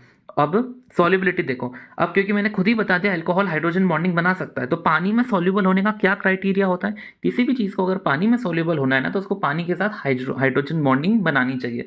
तो देखो, ये अल्कोहल है और ये मैंने H2O वाटर मॉलिक्यूल लिया, तो अल्कोहल का H वाटर के O के साथ मॉलिक्यूल हाइड्रोजन बॉन्डिंग बना सकता है, या फिर वाटर का H अल्कोहल के O के साथ हाइड्रोजन बॉन्डिंग बना सकता है। That is why solubility of alcohol and phenol is great in water, so because it form hydrogen bonding with water. Next, solubility है ना, डिक्रीज होती जाती है जब तक आप R ग्रुप को बढ़ाते जाओगे। R ग्रुप होता है ना, ये OH ग्रुप देखो, वो तो आपके साथ बॉन्डिंग बना रहा है, R ग्रुप बना रहा है क्या, नहीं बना रहा है। R ग्रुप जो है ना, हाइड्रोफोबिक पार्ट कहलाता है और OH ग्रुप आपका हाइड्रोफिलिक पार्ट कहलाता है। हाइड्रोफोबिक पार्ट आप जितना बढ़ाओगे, जैसे एक कार्बन की चेन ली तो अच्छे से सॉल्युबल है, कार्बन की चेन को लंबा बढ़ा दिया, दैट इज वाई आपका हाइड्रोफोबिक पार्ट बढ़ जाएगा, इसलिए सॉल्युबिलिटी इसकी कम हो जाएगी।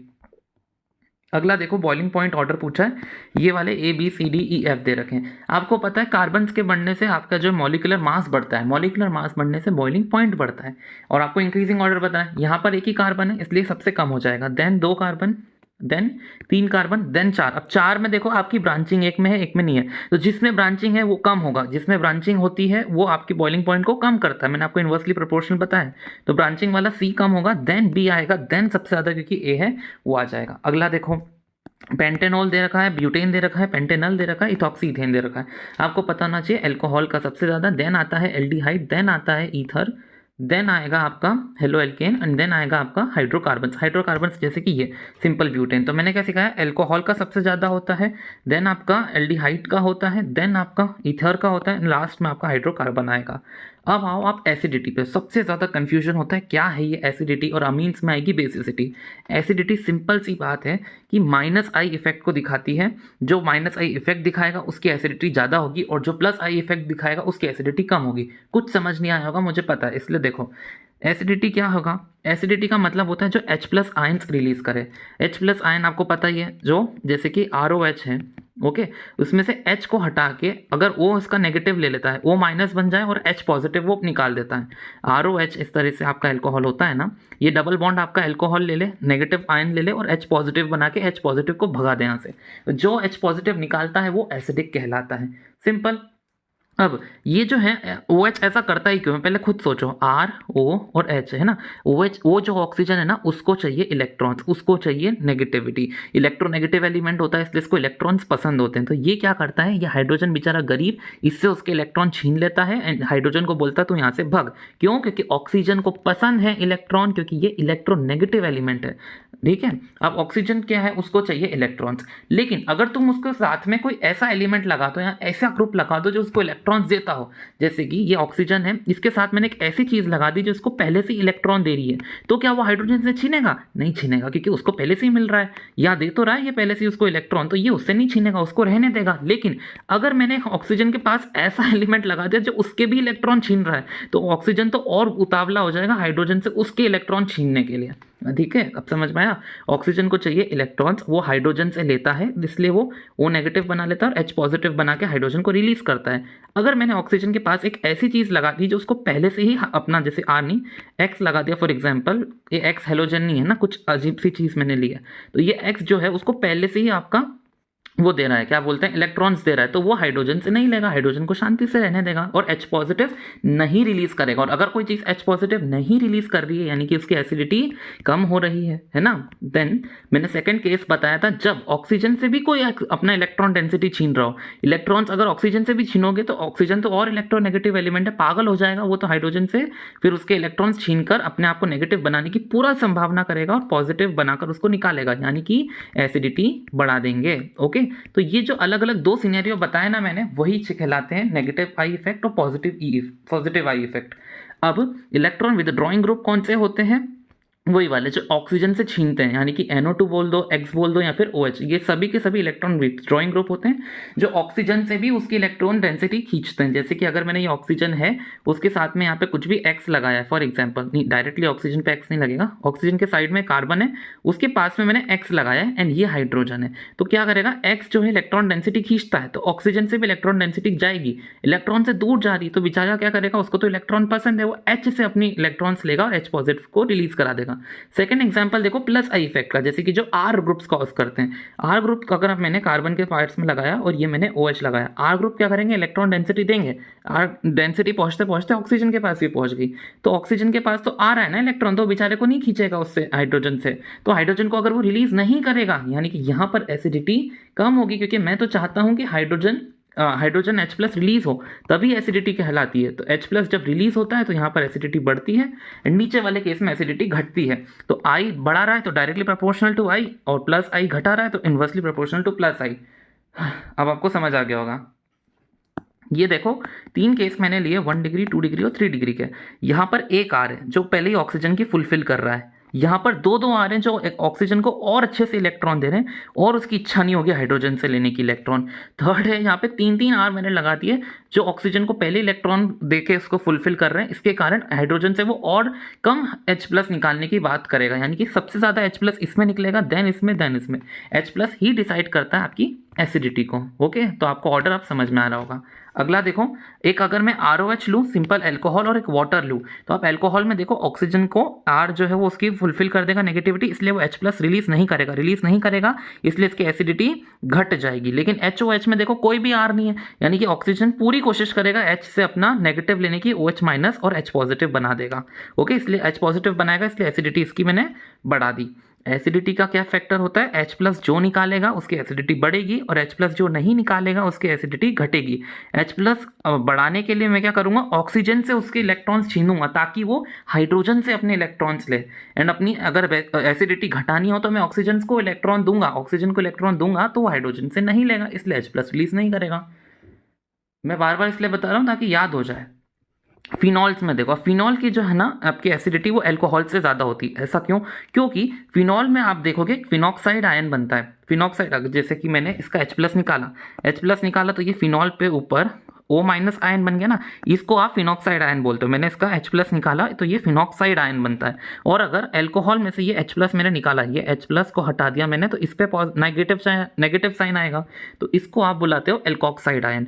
तो फिनॉक्साइड आयन में क्या होता है, यहाँ पे रेजोनेंस होती है। देखो इस तरह से ये फिनॉक्साइड आयन की मैंने रेजोनेंस बनाई है, तो रेजोनेंस के कारण ये स्टेबलाइज हो जाता है। दैट इज वाई ये जो है इसकी एसिडिटी बढ़ जाती है। ओके, समझ लो, मैंने इसको एसिडिटी दिखाने के लिए मैंने इसका H प्लस निकाला, ये O नेगेटिव बन गया, गया, मैंने इसका H+ निकाल के एसिड बनाया, ये नेगेटिव चार्ज इस पे आया, इसका भी H+ मैंने हटाया ताकि एसिडिक बिहेव करे, और ये भी O नेगेटिव बना गया। तो RO- में कोई रेजोनेंस दिख रही है कि नेगेटिव चार्ज इधर उधर शिफ्ट नहीं होता, दैट इज वाई ये जो है एसिडिटी इसकी कम हो जाती है। लेकिन इसका जो नेगेटिव आयन है ना, ये हर जगह इस तरह से शिफ्ट होता रहता है, इसकी स्टेबिलिटी बढ़ा देता है। ओके, इसकी स्टेबिलिटी बढ़ जाती है, दैट इज वाई ये ज़्यादा एसिडिक होती है। ये H+ देके ज़्यादा स्टेबल बन रही है, लेकिन ये H+ देके उतना स्टेबल नहीं बन पा रहा है, इसलिए खुशी खुशी देगी, और खुशी खुशी अगर ये H+ दे रही है यानी ये ज़्यादा एसिडिक है। मैं 3 बार बता रहा हूँ क्योंकि ये इंपॉर्टेंट है, बहुत ज़्यादा क्वेश्चन आएंगे एसिडिटी और बेसिसिटी ऑर्डर्स में। यहाँ पे बेसिसिटी नहीं पढ़ोगे, वो अमीन्स चैप्टर में पढ़ोगे। सेकंड रीज़न होता है कि क्योंकि ये sp2 हाइब्रिडाइज्ड है, sp2 हाइब्रिडाइज्ड होने के कारण यहाँ ऑक्सीजन पे इलेक्ट्रॉन डेंसिटी कम होती है, इसलिए वो हाइड्रोजन से छीनता है। लेकिन अगर ROH में sp3 होती है, इसलिए sp3 में ऑक्सीजन पे इनफ और इलेक्ट्रॉन डेंसिटी होती है। इलेक्ट्रॉन डेंसिटी मतलब उस पर इनफ इलेक्ट्रॉन्स होते हैं, इसलिए हाइड्रोजन से नहीं छीनता। कभी कभार आपसे पूछ लेते हैं फिनॉल और फिनॉक्साइड में ज़्यादा स्टेबल कौन है, तो आप जब फिनॉल के रेजोनेटिंग स्ट्रक्चर्स बनाओगे ना, तो आप पाओगे कि इसमें पॉजिटिव चार्ज भी आता है, एक नेगेटिव चार्ज भी आता है। तो बिकॉज यहाँ पे पॉजिटिव और नेगेटिव चार्ज भी आ रहा है, यहाँ पर एक कंसिडर करो, यहाँ पे पॉजिटिव चार्ज भी और एक नेगेटिव चार्ज भी है, लेकिन इसका एक रेजोनेटिंग स्ट्रक्चर लो फिनॉक्साइड का कोई सा भी, इसमें सिर्फ नेगेटिव चार्ज है। एक में पॉजिटिव नेगेटिव दोनों है, एक में सिर्फ नेगेटिव है, क्योंकि यहाँ पे पॉजिटिव और नेगेटिव चार्ज के बीच में अपना डिस्टेंस होता है या फिर चार्ज इंटरेक्शन होता है, दैट इज वाई ये लेस स्टेबल होता है और ये मोर स्टेबल होता है। ओके, इसकी जब रेजोनेंस करोगे तो यहाँ पे पॉजिटिव और नेगेटिव दो जनरेट होंगे, चार्ज के बीच में सेपरेशन आ गई, लेकिन यहाँ सिर्फ नेगेटिव रहता है, इसलिए नेगेटिव कारण ये ज़्यादा स्टेबल होता है, ये लेस स्टेबल होता है। अब जैसा कि मैंने बताया कि ये जो NO2 है ये आपकी -I इफेक्ट कॉज करता है। -I इफेक्ट से मतलब आपकी ऑक्सीजन से छीनता है इलेक्ट्रॉन्स, इसलिए आपका ऑक्सीजन जो है वो हाइड्रोजन से छीनने लगता है आपके इलेक्ट्रॉन और H+ बनाता है। नाउ NO2 जो है आप अलग अलग फिनॉल के पर्सपेक्टिव में अलग अलग जगह लगाओगे ना, तो उससे अलग अलग एसिडिटी बनती है। कैसे देखो, जैसे ये आपका फिनॉल है, ये ऑर्थो है, ये मेटा है, ये पैरा है। अब मेरे पास NO2 लगाने की तीनों जगह है, ये भी और ये भी, तो मैं कहाँ पर लगाऊं कि इसकी एसिडिटी मैक्सिमम हो, तब आप लगाओ पैरा पे। पैरा पे आप लगाओगे तो एसिडिटी मैक्सिमम, देन ऑर्थो पे, देन मेटा पे। ओके, क्यों ऑर्थो और पैरा? क्योंकि आपको पता है इलेक्ट्रोफिलिक सब्स्टिट्यूशन यहाँ पर आपने पढ़ा है, क्योंकि मैक्सिमम नेगेटिविटी यहाँ पर ही आती है। तो आप लगा दो पैरा पे और ऑर्थो पे, फिर मेटा पे। अब फिर आता है आपका फिनॉल। अब अगर मेरे को फिनॉल की एसिडिटी घटानी है तो घटाने का मतलब यानी कि फिनॉल की एसिडिटी कब घटेगी, ये आपका फिनॉल है, ये OH है, इसकी मुझे एसिडिटी कम करनी है। एसिडिटी कम करनी यानी ऑक्सीजन को मुझे सफिशिएंट इलेक्ट्रॉन देने ताकि वो H से ना खींचे, तो मैं उसके लिए लगाता हूँ एक R ग्रुप, जैसे कि CH3 ग्रुप। अगर मैंने CH3 ग्रुप लगाया तो क्या होगा, CH3 ग्रुप ऑक्सीजन को पहले ही अपना इलेक्ट्रॉन दे देगा, इसलिए इलेक्ट्रॉन वो हाइड्रोजन से नहीं लेगी, हाइड्रोजन H+ बन के नहीं निकलेगा, और अगर H+ बन के वो नहीं निकला तो उसकी एसिडिटी कम नहीं होगी। मैं बार बार आपको इसलिए समझा रहा हूँ ताकि रट जाए। देन अगर मैं CH3 को मेटा पोजिशन पे लगा दूँ तो अब उसकी एसिडिटी सबसे ज़्यादा होती है, देन उसके बाद CH3 पे, देन उसके बाद अपना CH3 पे क्या, ऑर्थो पे, एंड देन पैरा पे। ये वाला ऑर्डर भी है, एसिडिटी का ऑर्डर ऐसे बढ़ रहा है, ठीक है। देन आपका आता है सिंपल मीथेनॉल के बाद वाटर एंड अदर एल्कोहल। आपने देखा ये एल्कोहल से ज़्यादा एसिडिक होता है आपका वाटर, ये लिखा मैंने, एल्कोहल से ज़्यादा आपका एसिडिक होता है वाटर एक्सेप्ट मीथेनॉल जो होता है वो वाटर से भी ज़्यादा एसिडिक होता है। अब आपको एसिडिटी का ऑर्डर समझ आ गया होगा। अब देखो, arrange the following compound in increasing order of their acidic strength. अब ये सारे कंपाउंड्स हैं ABCDEF। अब आपको दिख ही रहा है ए, क्योंकि वो तो सिंपल आपका एल्कोहल है। एल्कोहल्स हमेशा लास्ट में आते हैं एसिडिटी ऑर्डर में, तो मैंने एल्कोहल को लास्ट में रख दिया। अब आओ इन सभी पर, इन सभी में आप देखो ये CH3 दिख रहा है, यहाँ पे NO2 है, NO2 और यहाँ तो कुछ भी नहीं है। CH3 तो आपकी एसिडिटी कम करता है क्योंकि वो पहले ही ऑक्सीजन को सफिशिएंट कर देगा, ऑक्सीजन हाइड्रोजन से खींचेगी नहीं, तो इसके कारण मैंने आपको फिर CH3 को यहाँ पे रखा। देन आपकी सिंपल आपका फिनॉल आएगा, यहाँ पे ये रहा E। फिर एक NO2 है, यहाँ पे 2 NO2 है, यहाँ पे 3 NO2 है। एक NO2 थोड़ी सी खींचेगा, ऑक्सीजन की तलब बढ़ेगी हाइड्रोजन से छीनने की। 2 ऑक्सीजन से आपके इलेक्ट्रॉन खींचेंगे तो हाइड्रोजन को और गुस्सा आएगा, ऑक्सीजन को और गुस्सा आएगा, वो हाइड्रोजन से इलेक्ट्रॉन लेगी। 3 आपके NO2 निकाल रहे हैं आपके ऑक्सीजन से डेंसिटी, तो और पागल होगी H+ से अपनी इलेक्ट्रॉन डेंसिटी फुलफिल करने के लिए। इसलिए इस तरह से मैंने CDB का ऑर्डर बनाया, C की सबसे कम, फिर D की, देन B की। जितने NO2 बढ़ाओगे, कॉमन सेंस की बात है, जितने NO2 बढ़ते जाएंगे उतनी ज़्यादा एसिडिटी एसिडिटी बढ़ती जाएगी। अब देखो chemical reactions of alcohol. Alcohol है ना दो तरीके से बिहेव कर सकता है, कितनी बड़ी बात है। एक ही ग्रुप है जो दो तरीके से बिहेव कर रहा है, इलेक्ट्रोफाइल की तरह भी, न्यूक्लियोफाइल की तरह भी। ऐसा कैसे? इलेक्ट्रोफाइल ऐसी चीज़ें होती हैं जो नेगेटिव होती हैं, सॉरी नेगेटिव चीज़ से वो अट्रैक्ट होती हैं, और न्यूक्लियोफाइल ऐसी चीज़ें होती हैं जो पॉजिटिव चीज़ से अट्रैक्ट होती हैं। तो इलेक्ट्रोफाइल यानी कि नेगेटिव चीज़ से अट्रैक्ट होने वाला, यानी कि वो खुद पॉजिटिव होता है। वो अल्कोहल को पॉजिटिव आप कैसे बनाओगे? जब आप ROH में से ये वाला बॉन्ड तोड़ोगे तो OH नेगेटिव आयन ले जाएगा और R पे पॉजिटिव आयन रह जाएगा, यानी कि R पॉजिटिव है, पॉजिटिव जो R है वो नेगेटिव चीज़ों को अट्रैक्ट करेगा, दैट इज़ वाई वो इलेक्ट्रोफाइल बन जाएगा। नेक्स्ट, अगर आपने ROH में से ये वाला बॉन्ड, क्योंकि दो ही तो बॉन्ड है, यहाँ तो ये तोड़ सकते हो, यहाँ तो ये वाला तोड़ोगे, इलेक्ट्रोफाइल बन गया, यानी कि कॉमन सेंस की बात है। ये वाला आप अगर बॉन्ड तोड़ोगे तो H पॉजिटिव आयन ले जाएगा और O पे नेगेटिव रह जाएगा, यानी कि RO नेगेटिव बन गया। O नेगेटिव यानी कि ये पॉजिटिव चीज़ों से अट्रैक्ट होगा, पॉजिटिव चीज़ से अट्रैक्ट होने वाली स्पीशीज़ कहलाती है न्यूक्लियोफाइल। अगर ये न्यूक्लियोफाइल इलेक्ट्रोफाइल समझ नहीं आया, 10 सेकंड पीछे जाओ, आ जाएगा। पहले एक बार देख लेते हैं, एल्कोहल इज न्यूक्लियोफाइल। न्यूक्लियोफाइल में कौन सा बॉन्ड टूटेगा? RO और H में से ये वाला बॉन्ड टूटेगा, RO नेगेटिव बनता है। ROH में अगर आपको रिएक्शन विथ मेटल देखना है तो सोडियम क्या होता है? पॉजिटिव होता है। ये वाला बॉन्ड तोड़ो, H पॉजिटिव O नेगेटिव, तो RO नेगेटिव और Na पॉजिटिव RONA बना लेंगे, और ये जो H पॉजिटिव वो निकल जाएगा। अगर आप दो ऐसे लोगे तो H पॉजिटिव और H पॉजिटिव दो H2 बना लेते हैं। बैलेंसिंग करने के लिए मैंने यहाँ पे हाफ लगाया है। अगला देखो, एल्यूमिनियम की वैलेंसी +3 होती है, और उसको फुलफिल करने के लिए ये तो RO नेगेटिव बनेगा, ये +3, इसलिए हम 3 RO नेगेटिव लेंगे, एंड इस तरह से लिखेंगे RO 3 लिए हैं एंड हमने एल्यूमिनियम लिया है, जैसे कि हम लिखते ही हैं। जैसे कि अगर एल्यूमिनियम और ऑक्सीजन का होता है तो एल्यूमिनियम का +3 होता है, ऑक्सीजन का -2, तो अपन आपस में से करते हैं ना, तो बना लेते हैं Al2O3। वैसे अब हमने क्या करा, ये है RO और ये है एल्यूमिनियम, RO का -1 है, एल्यूमिनियम का +3 है, इस तरह से करो तो बन गया RO पे 3 आ गया और एल्यूमिनियम पे तो 1 ही है, इस तरीके से। एंड देन H2 निकलेगी। बैलेंसिंग आप करोगे तो इसको 3/2 आएगा और यहाँ पे 3 आ जाता है। अगर आपको ऐसे फ्रैक्शन में नहीं चाहिए तो होल मल्टीप्लाई बाय 2 कर दो, फ्रैक्शन हट जाता है। अब फिनॉल्स के साथ भी सेम केस होता है। फिनॉल्स का आप मेटल के साथ रिएक्ट कराओ तो RO, यहाँ पे ये H हटता है तो O नेगेटिव और Na पॉजिटिव मिलके RONA बना लेंगे, और H2 जो H पॉजिटिव वो बाकी एक और H लेके H2 बनाता है। अगर आपने Na नहीं लिया, NaOH लिया है, तो क्या होगा? इसका H प्लस बनेगा एंड इसका O नेगेटिव, इसका Na पॉजिटिव और OH नेगेटिव, OH नेगेटिव और H पॉजिटिव वाटर बना लेंगे, एंड ये तो जैसे वर्क करता है वैसे ही करेगा। अगला देखो, स्टेरिफिकेशन। स्टेरिफिकेशन में आप लेते हो अल्कोहल, एक बार उसको कार्बोक्सिलिक एसिड के साथ रिएक्ट कराओ, अल्कोहल को एसिटिक एनहाइड्राइड के साथ करा दो, अल्कोहल को असाइल क्लोराइड के साथ करा दो। तीनों में ही आपको एस्टर्स की फॉर्मेशन देखने को मिलेगी। अब देखो एस्टर को फॉर्म कैसे करते हैं। हम लेते हैं एसिडिक मीडियम और डिहाइड्रेटिंग एजेंट। डिहाइड्रेटिंग एजेंट जैसे कि बेस्ट इसके लिए आप ले सकते हो H2SO4, वो एसिडिक मीडियम भी देगा और डिहाइड्रेटिंग एजेंट का काम करेगा। ये क्या करेगा, जैसे कि आपने ये ROH लिया और R-COOH लिया, इसमें से आप निकालो OH और इसमें से आप निकालो H, ताकि आपका वाटर बन जाए, एंड इसको फिर ये OR को है ना यहाँ पे ज्वाइन कर दो, क्योंकि OR नेगेटिव बनेगा ना, तो यहाँ पर उसको ज्वाइन करा दो। ये OH नेगेटिव लेके चला जाएगा, यानी कि कार्बन पे पॉजिटिव, ये H प्लस लेके चला जाएगा, नहीं यहाँ पे O नेगेटिव, तो ये वाला पॉजिटिव और ये वाला नेगेटिव इस तरह से जुड़ जाता है। ओके, एंड H2O आपका निकल जाएगा। सेकेंड देखो, ROH में ये ऐसा दिखता है एसिडिक एनहाइड्राइड, नहीं डरना है, simple R, C double bond O है, देन एक O है, देन C है, डबल बॉन्ड O है और वापस से R है, ये आपका एसिडिक एनहाइड्राइड है। कुछ लोग इसको RC डबल बॉन्ड O का होल ट्वाइस और फिर ऑक्सीजन भी लिख सकते हैं, यानी कि RCO होल ट्वाइस O भी लिख सकते हैं, एंड H भी आप उसमें डाल दो। ये देखो एसिटिक एनहाइड्राइड दिख रहा है। अब क्या करेंगे, वापस से ये वाला बॉन्ड तोड़ेंगे एंड H का ये वाला बॉन्ड तोड़ेंगे, ताकि कार्बन पे पॉजिटिव चार्ज आए, इस पे नेगेटिव आए, एंड H पे पॉजिटिव चार्ज आएगा, ऑक्सीजन पे नेगेटिव आएगा। तो ये जो R-C डबल बॉन्ड O ये लिखा गया, एंड उस पर जो ये वाला है OR इस तरीके से जुड़ गया। देन ये जो H है वो यहाँ पर आकर जुड़ जाएगा और इस तरीके से ये बना लेगा कार्बोक्सिलिक एसिड। अगला देखो, ROH को अगर मैंने असाइल क्लोराइड के साथ रिएक्ट कराया, देन वापस से यहाँ से टूटेगा, Cl नेगेटिव लेगा, C पे पॉजिटिव, इसको तोड़ो, H पे पॉजिटिव, O पे negative, R-C double bond O as it is मैंने लिख दिया। देन ये जो O नेगेटिव है ये घूम के इधर से जुड़ जाएगा, OR बना देगा। देन आपका ये जो H है वो Cl मिलाकर HCl बन जाता है।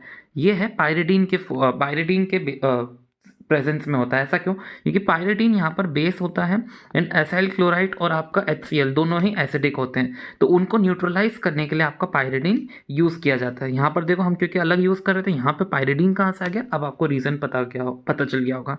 इसका एक क्या बोल सकते हैं रियल लाइफ एग्जाम्पल है। हम सैलिसिलिक एसिड जो है बहुत रोज़मर्रा के ज़िंदगी में यूज़ करते हैं, अपना काय में यूज़ होता है, स्किन केयर में यूज़ होता है, एक्ने को कम करने के लिए फेस वॉश में आता है।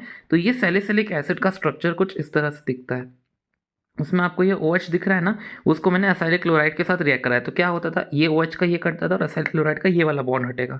तो इन दोनों को हटाओ एंड ये वाला जो पोर्शन है ना, उसको मैंने यहाँ पर जोड़ दिया कुछ इस तरीके से। ओके, ये जो पॉजिटिव है एंड ये नेगेटिव है ना, तो ये पॉजिटिव वाला कार्बन ऐसे जुड़ गया, देन ये C है and then double bond O है। इस तरीके से ये मैंने बनाया है उसको ऐसे उल्टा करके, और ये जो H है इसके साथ जुड़कर ये बना लेगा अपना इथेनोइक एसिड।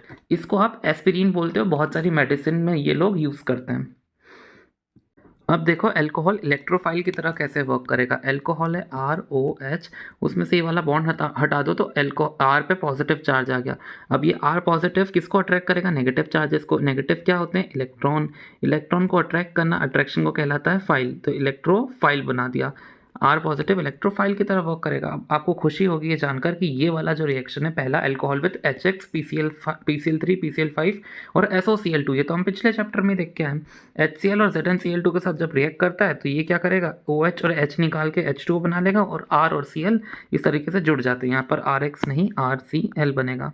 मतलब अगर आप दूसरा कोई सा वो लेते हो लाइट तो वो एक्स लेगा, मतलब अगर आपने HX लिया होता तो यहाँ भी HX बनता। सेकंड, PCl3 के साथ कैसे रिएक्ट करता है मैंने आपको सिखाया। 3 ROH आपको लेने होते हैं इस तरीके से। ये मैंने 3 ROH लिए और ये मेरा PCl3 है, तो ये जो 3 R है ये 3 Cl को लेके 3 RCl बना लेते हैं। बचा क्या, P एंड देन कितने 3 ऑक्सीजन यानी कि PO3 और 3 हाइड्रोजन, तो H3PO3 आप इसको रीअरेंज करके लिख सकते हो। अगला है PCl5। अब ROH को PCl5 के साथ कैसे रिएक्ट करोगे, PCl5 को ऐसे लिखो, PCl3 लिखो, एक Cl ऐसे एक Cl ऐसे। ROH कैसे लिखोगे, R then O then H। पहला बनाओ RCl, दूसरा बनाओ POCl3, तीसरा बनाओ HCl। अगला SOCl2 के साथ कैसे रिएक्ट करता है, सेम। आप क्या करो, इसको ऐसे लिखो, Cl को सॉरी इस तरीके से, SO बीच में, एक बार Cl इधर एक बार Cl इधर, और ROH को भी एज इट इज लिख दो। देन पहला RCl बनाओ, दूसरा SO2 बनाओ, देन HCl बना दो इस तरह से। अगला डिहाइड्रेशन देखो, हमने पिछले चैप्टर में लास्ट चैप्टर में हमने देखा था, लास्ट चैप्टर बोल दिया मैंने शायद ना, लास्ट चैप्टर नहीं, हमने अभी पिछले टॉपिक में ही देखा था कि हमने एल्कीन को हाइड्रेशन करी एंड उसको आपने OH और H दिया है ना। एक तरीके से आपने अगर इसको वाटर दिया तो हमने इसको OH और H को मतलब इस तरह से इसमें ऐड कर दिया, यानी कि एल्कीन को वाटर देके अल्कोहल बनाया। तो अल्कोहल में से वाटर निकाल दो वापस से तो एल्कीन बन जाएगा ना, सेम लॉजिक है। आपने अब अल्कोहल लोगे, उसमें से वाटर निकालोगे, वाटर निकालने के लिए सबसे अच्छी चीज़ है कॉन्सेंट्रेटेड H2SO4। अब जैसे इसको 170 डिग्री सेल्सियस पे हीट करोगे तो आप देखोगे OH हटेगा यहाँ से और एक हाइड्रोजन जो है इस वाले कार्बन से हटेगा और यहाँ पर डबल बॉन्ड आ जाएगा इन दोनों को हटाने के बाद। देन आप चाहो तो ये 1 डिग्री अल्कोहल के साथ ऐसे होता है। 2 डिग्री अल्कोहल का आप जब देखोगे तो कहीं से भी H निकाल लो, कोई भी बीटा कार्बन से आप H निकाल सकते हो, यहाँ तो इससे या फिर इससे OH हटाओ H हटाओ, यानी कि यहाँ पर एक डबल बॉन्ड लगा दो और ये H2O निकाल दो। ये क्या है, 85% H3PO4 पे ही यूज़ हो जाएगा। आप चाहो तो H2SO4 की जगह यहाँ पर भी H3PO4 यूज़ कर सकते थे। H3PO4 भी डिहाइड्रेटिंग एजेंट होता है और आप देखोगे 85% H3PO4 में और 170 डिग्री सेल्सियस से 167 डिग्री सेल्सियस का यहाँ पर एक आपको मतलब कम हुआ है एक तरीके से। और ये कम क्यों हो रहा है, क्योंकि यहाँ पर अब इजी पड़ रहा है 2 डिग्री पे मतलब और आसान, और 3 डिग्री पे देखो और आसान हो जाएगा। 85 डिग्री सेल्सियस पर ही आपका रिएक्शन हो गया। यहाँ पर आप कहीं से भी OH हटा दो और बीटा कार्बन या तो ये होगी या फिर ये होगी या फिर ये होगी, कोई सी भी बीटा कार्बन हटाओ क्योंकि आपका प्रोडक्ट तो सेम ही बनने वाला है। अब ईज ऑफ डिहाइड्रेशन जो है 3 डिग्री की सबसे ज़्यादा है क्योंकि 85 डिग्री सेल्सियस भी हो गया, 2 डिग्री 167 पे ही हो गया और 1 डिग्री 170 पर ही हो गया। मैंने इसको सेल्सियस में लिखा, आपकी बुक में केल्विन में होंगे, क्यों, याद रहना आसानी होता है। 170 से 167 और 170 का आधा कर दो 85 हो जाएगा।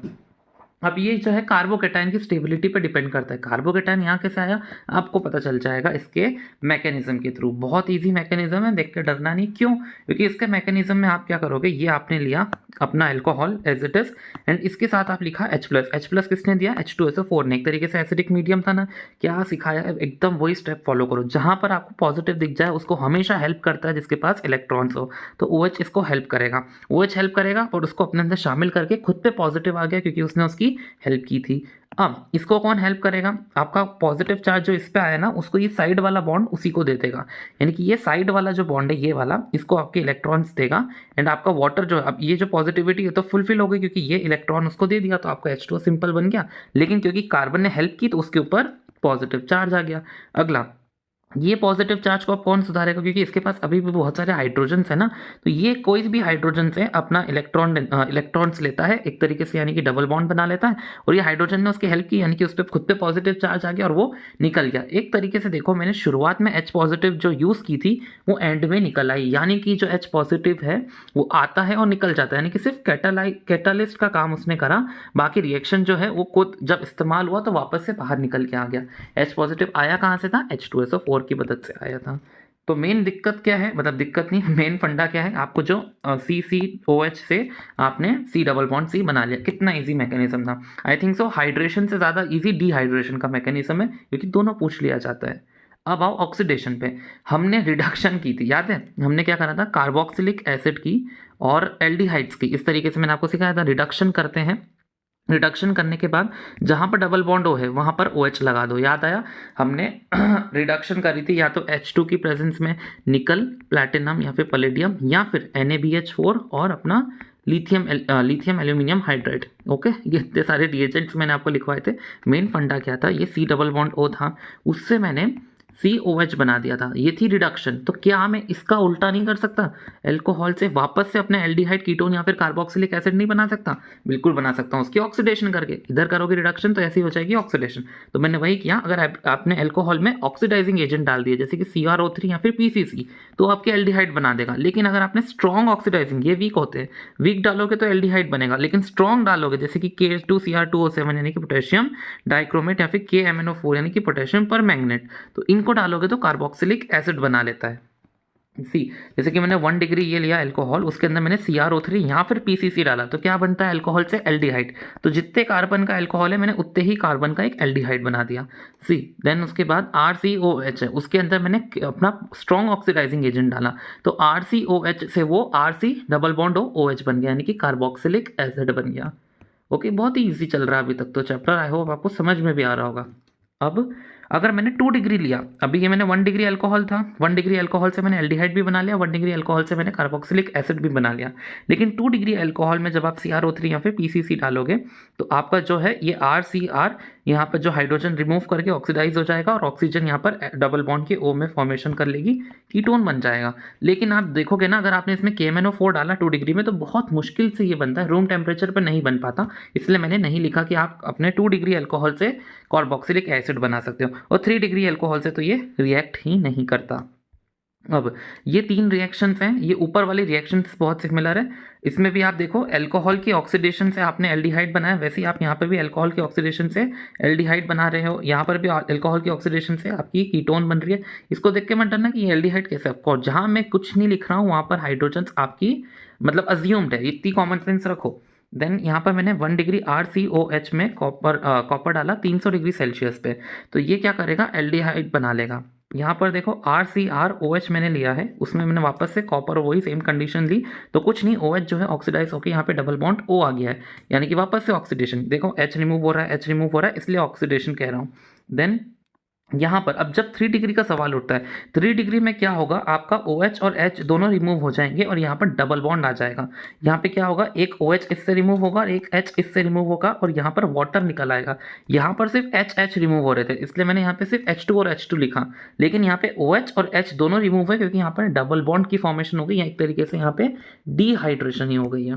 ओके, जो हमने ऊपर पढ़ी, अभी ऊपर वाले बार बार चैप्टर के बोल रहा हूँ, ऊपर वाले रिएक्शन में आपने डिहाइड्रेशन पढ़ी ना, वापस वही हो गई है। ओके, मैंने 1 2 3 इस तरह से लिखे हैं ताकि और इजी समझ में आए। अब देखो chemical reaction of phenol. Phenol के केमिकल रिएक्शन में सबसे पहला आता है इलेक्ट्रोफिलिक सब्स्टिट्यूशन रिएक्शन। जब हमने फिनॉल का रेजोनेटिंग स्ट्रक्चर बनाया था तो वो कुछ इस तरह से बना था। कहाँ चला गया, ये तो रहा। हाँ, तो हमने फिनॉल के रेजोनेटिंग स्ट्रक्चर में एक बात नोटिस करी कि इसका जो नेगेटिव चार्ज होता है वो 3 पोजीशंस पे बार बार रिपीट हुआ। पहली पोजीशन ऑर्थो वाली, सेकंड पैरा पे एंड वापस से ऑर्थो पे। यानी कि अगर कोई इलेक्ट्रोफाइल आना चाहेगा, इलेक्ट्रोफाइल पे पॉजिटिव चार्ज होता है, तो वो पॉजिटिव चार्ज इस नेगेटिव चार्ज से अट्रैक्ट होगा। ये OH अच्छी तरह से आपकी बेंजीन रिंग को एक्टिवेट करने में हेल्प करता है। दैट इज़ वाई आपका जो इलेक्ट्रोफाइल है वो या तो ऑर्थो पर आएगा या फिर पैरा पर ही आता है। मेटा पोजीशन पे आपका इलेक्ट्रोफाइल नहीं लगता है। एंड आई होप अब तक तो आप ये बात जान ही गए होंगे। अब जो जो 2 इलेक्ट्रोफाइल्स आप लेकर आओगे, एक बार नाइट्रेशन में और एक बार हेलोजिनेशन में। नाइट्रेशन में आप जो है या तो डाइल्यूट HNO3 की यूज़ कर सकते हो, डाइल्यूट नाइट्रिक एसिड, या फिर कॉन्सेंट्रेटेड नाइट्रिक एसिड। दोनों में अलग अलग प्रोडक्ट्स बनते हैं। अगर डाइल्यूट नाइट्रिक एसिड को कम टेम्परेचर जैसे कि 5 डिग्री सेल्सियस पर यूज़ करा तो आपका इलेक्ट्रोफाइल बनता है NO2 पॉजिटिव का। एंड NO2 पॉजिटिव एक बार आपका ऑर्थो पे जुड़ जाता है, एक बार आपके पैरा पे जुड़ जाता है। ऑर्थो नाइट्रोफिनॉल जो है ना वो अपने अपने मॉलिक्यूल के अंदर ही H बॉन्डिंग करने लगता है। ये वाला H देखो और ये वाला ऑक्सीजन के अंदर ही आपकी H बॉन्डिंग देखने को मिलती है। लेकिन पैरा में ऐसा नहीं होता। पैरा में O और H के बीच में बहुत बड़ा सेपरेशन आ जाता है। इसलिए पैरा नाइट्रोफिनॉल अपने मॉलिक्यूल के साथ में दूसरे मॉलिक्यूल की दूसरा मॉलिक्यूल अगर आप लोगे पैरा नाइट्रोफिनॉल का, फॉर एग्जांपल ऐसे लिया मैंने, ये रहा NO2, तो ये जो है H ये दूसरे वाले O के साथ, मतलब 2 मॉलिक्यूल्स के बीच में यहाँ आपको H बॉन्डिंग देखने को मिलेगी। यहाँ पर एक ही मॉलिक्यूल में देखने को मिलेगी। तो 1 मॉलिक्यूल के अंदर ही H बॉन्डिंग हो जाए तो आप उसको बोलते हो इंट्रा मॉलिक्यूलर H बॉन्डिंग, और अगर 2 मॉलिक्यूल्स के बीच में हो रही तो आप उसको बोलते हो इंटर मॉलिक्यूलर H बॉन्डिंग। एक मेथड होती है जिसके द्वारा आप ये वाला और ये वाला इन दोनों प्रोडक्ट्स को सेपरेट कर सकते हो। क्या मेथड है वो? स्टीम डिस्टिलेशन की। स्टीम डिस्टिलेशन मतलब आप इसको स्टीम के थ्रू पास करो तो ऑर्थो नाइट्रोफिनॉल जो है वो ज़्यादा स्टीम वॉलेटाइल होता है, जल्दी से उड़ जाएगा। एंड पैरा वाला क्योंकि लेस वॉलेटाइल होता है इसलिए वो वहीं पर ठहरा रहेगा, मतलब ये उड़ गया, ये बच गया। एक तरीके से आपने पैरा वाला सेपरेट आउट कर दिया। अब अगर कॉन्सेंट्रेटेड नाइट्रिक एसिड डालोगे तो क्या होगा, जितनी भी ऑर्थो और पैरा पोजीशन है सभी पे आपका नाइट्रिक NO2 ग्रुप ज्वाइन हो जाएगा, और इसको आप पिक्रिक एसिड भी बोलते हैं, है ना, हमने देखा है लास्ट चैप्टर में भी। अगला है, अगर आपने हेलोजिनेशन करानी है तो आप डालोगे bromine in the presence of carbon sulphide 0 degree Celsius पर। देन आपको वापस से ऑर्थो और पैरा पोजीशन पे आपका ब्रोमीन लगा हुआ मिल जाएगा। अगर आपने ब्रोमीन वाटर की प्रेजेंस में डाला तो आपकी तरह जैसे आपके नाइट्रोजन के नाइट्रो ग्रुप के साथ हुआ था वैसे आपके ब्रोमो ग्रुप जुड़ जाएंगे 3 जगह, और ये आपका वाइट PPT देता है। यहाँ पर लिखना ज़रूरी है, ये जो है आपका वाइट PPT फॉर्म कर लेता है। आगे बढ़ेंगे।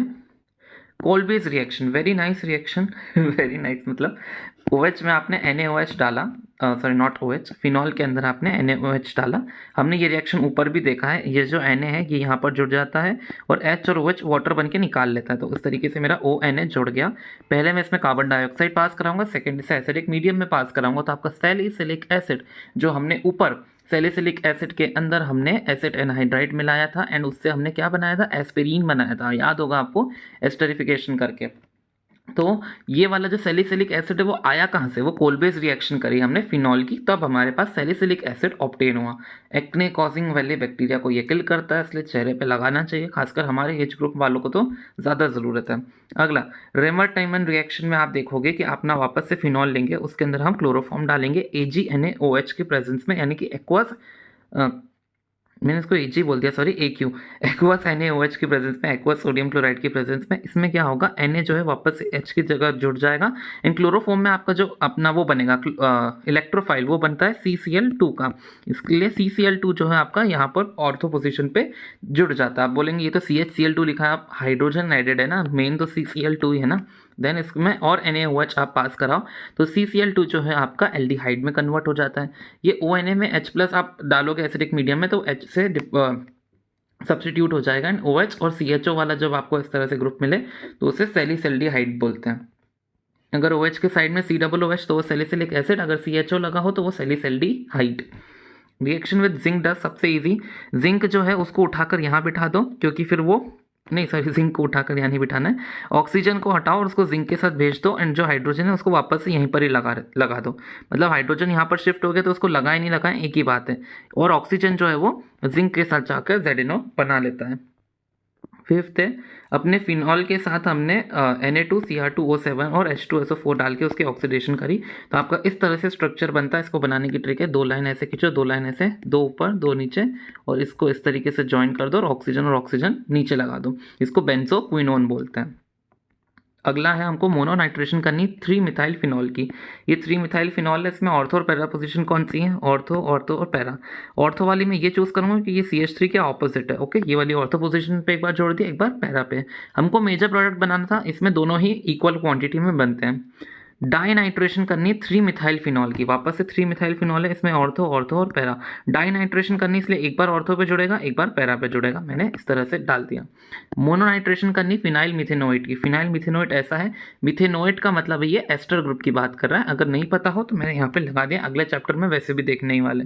इसमें HNO3 डाला, पैरा पोजिशन पे ऐड होता है क्योंकि एस्टर जो है वो पैरा डायरेक्टिंग ज़्यादा अच्छा करता है, एंड इसके कारण पैरा प्रोडक्ट मेजर होता है। अगली बार आपको ये सभी ब्यूटेनॉल के साथ आपको HCl, ZnCl2, HBr और SOCl2 का रिएक्शन कराना है।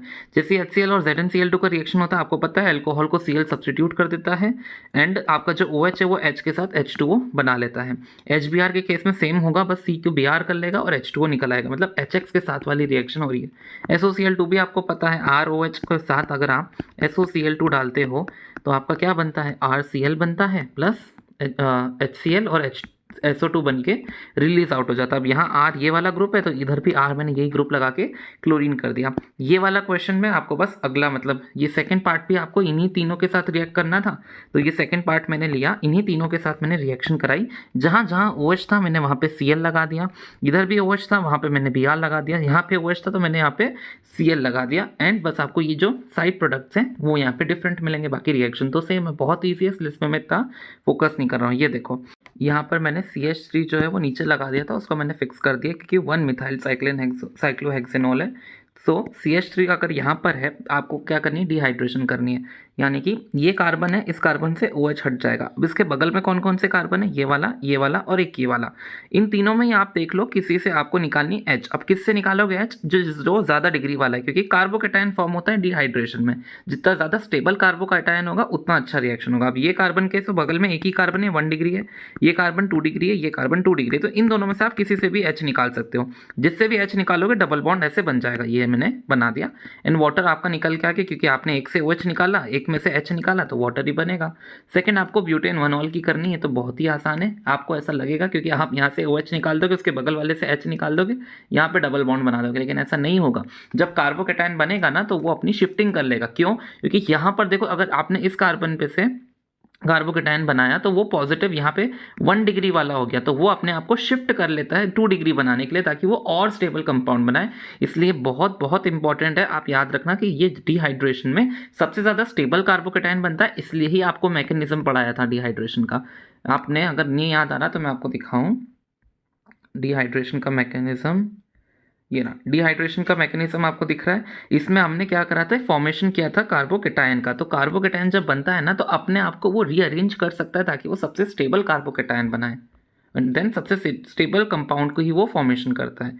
अगले में आपको दिया है ऑर्थो एंड पैरा नाइट्रोफिनॉल के आपको पहले फिनॉक्साइड्स बनाने, फिर फिनॉक्साइड्स के आपको अलग अलग रेजोनेटिंग स्ट्रक्चर्स बनाने। सच बताऊं ये क्वेश्चन आने की लगभग ना की संभावना है, फिर भी मैंने आपको रेजोनेटिंग स्ट्रक्चर बना दिए हैं क्योंकि वो आपको 11th में भी आए थे। आपको क्या करना है? नॉर्मल जैसी रेजोनेंस चलती ना चलानी है, बस एक बार उसको नाइट्रोजन से भी पास कर देना, और नाइट्रोजन की मदद से यहाँ जो डबल बॉन्ड और सिंगल बॉन्ड है ना, यहाँ पे सिंगल कर देना, यहाँ पे डबल कर देना, ठीक है। और बाकी बेंजीन के तो ऐसे होते हैं, तो बेंजीन के आपको उल्टे कर देना है, सिंपल इस तरह से। और आपको इलेक्ट्रॉन चलाना आई होप आता होगा, नहीं आता तो बता देना कमेंट में, इसको भी समझा दूंगा। आपको 7.9 में रिवर टाइमन रिएक्शन और कोलबेस रिएक्शन को एक्सप्लेन करना था, जो मतलब रिएक्शंस लिखनी थी वो तो आपको आती है लिखना। रिवर टाइमन रिएक्शन के लिए भी आपको सिखा दिए, कोलबेस रिएक्शन में भी सिखा दिया। मीथेनॉल देखो, मतलब कुछ कमर्शियली इंपॉर्टेंट अल्कोहल होते हैं। पहला है मीथेनॉल। मीथेनॉल को CH3OH बोलते हैं, इसको वुड स्पिरिट बोलते हैं क्योंकि ये जो है आपको डिस्ट्रक्टिव डिस्टिलेशन ऑफ वुड करोगे ना यानी कि वुड की डिस्ट्रक्टिव डिस्टिलेशन से आपको मीथेनॉल मिलता है, इसलिए आप इसको वुड स्पिरिट भी बोलते हो। आजकल जो है मीथेनॉल प्रोड्यूस किया जाता है, अब पहले इस तरह से वुड स्पिरिट से किया जाता था, लेकिन अभी के ज़माने में कैटालिटिक हाइड्रोजनेशन करते हैं, जैसे कि ये दिख रहे हैं आपको कार्बन मोनोऑक्साइड की मैंने कैटालिटिक हाइड्रोजनेशन कराई, किसकी प्रेजेंस में, ZnO Cr2O3 ये रहा। एंड कौन सा टेम्परेचर होना चाहिए, हाई टेम्परेचर एंड प्रेशर। तो टेम्परेचर भी मैंने 573 से 673 तक लिया, यानी कि अगर आप देखेंगे तो ये 300 से 400 डिग्री सेल्सियस पे मैंने ये करा है, 200 से 300 ATM प्रेशर पे मैंने करा है, तो आपको आपका मीथेनॉल मिल जाता है। मीथेनॉल का कलरलेस लिक्विड होता है और बॉईल किया जाता है 337 केल्विन पे। हाईली पॉइजनस होता है, आपने सुना ही होगा कि मीथेनॉल जो है, लोग बहुत बार कंफ्यूज होकर इथेनॉल से कंफ्यूज होकर मीथेनॉल पी लेते हैं और फिर निपट जाते हैं। Ingestion of even small quantities of methanol can cause blindness and large quantities can even death. Methanol is used as solvent for paints बनाने के काम आता है, वार्निश बनाने के काम में आता है, और तो और फॉर्मल्डिहाइड की प्रोसेस में फॉर्मल्डिहाइड अगर आपको बनाना है तो आपको पता ही है, अगर आप इसकी रिडक्शन कर दोगे, सॉरी इसकी ऑक्सीडेशन अगर आप करोगे, एल्कोहल्स की ऑक्सीडेशन करके, आपको पता है या तो CrO3 की प्रेजेंस में होगी या फिर आपका PCC के प्रेजेंस में होगी। मीथेनॉल पर आओ। मीथेनॉल क्या है, C2H5OH। It is obtain commercially bye fermentation. आपका इथेनॉल जो है सबसे ज़्यादा फर्मेंटेशन करके बना सकते हो। कैसे बनेगी फर्मेंटेशन, देखो शुगर लेते हैं, शुगर में वाटर आप देखोगे मिलना हुआ रहता है, उसमें इन्वर्टेज एंजाइम एक्ट करता है। इन्वर्टेज एंजाइम क्या है, इन्वर्टेज एंजाइम है जो शुगर को अपना ग्लूकोज और फ्रक्टोज के अंदर तोड़ देता है। ओके, द शुगर जो है आप कहाँ से ऑब्टेन कर रहे हो, शुगर केन में से कर सकते हैं या फिर फ्रूट्स में से, जैसे कि जो ग्रेप्स, ये शुगर कहाँ से आ रही है, शुगर केन से आ सकती है, ग्रेप में से आ सकती है, एंड यही शुगर जो है वो ग्लूकोज में और फ्रक्टोज में कन्वर्ट हो जाती है। Both of which have the formula C6H12O6। बस इसमें क्या फर्क होता है, ग्लूकोज एल्डिहाइडिक शुगर होती है एंड फ्रक्टोज आपकी कीटोनिक शुगर होती है। In the presence of enzyme invertase, glucose and fructose undergo fermentation in the presence of another enzyme जो कि होता है जाइमेज, जो फाउंड करा जाता है ईस्ट में। पहले एंजाइम इन्वर्टेज ने उसको ग्लूकोज और फ्रक्टोज में तोड़ा, अब ये जो ग्लूकोज, आप सिर्फ ग्लूकोज से ही अपना इथेनॉल बना सकते हो, फ्रक्टोज से नहीं। ग्लूकोज में आप डाल दो अपना जाइमेस, ये जाइमेस आता कहाँ से, ये ईस्ट में से आता है। आप लोगों को पता है फर्मेंटेशन होनी है तो ईस्ट की बहुत ज़्यादा रिक्वायरमेंट होती है, यही आपका इथेनॉल बनाता है और कार्बन डाइऑक्साइड भी बनाता है। ये जो कार्बन डाइऑक्साइड है ना, यही आपकी, जब आप ब्रेड बनाते हो, ब्रेड में भी फर्मेंटेशन करते हो ईस्ट की मदद से, तो ब्रेड के अंदर जो हल्के हल्के बबल्स होते हैं वो कार्बन डाइऑक्साइड की फर्मेंटेशन के कारण ही आते हैं वहाँ पे।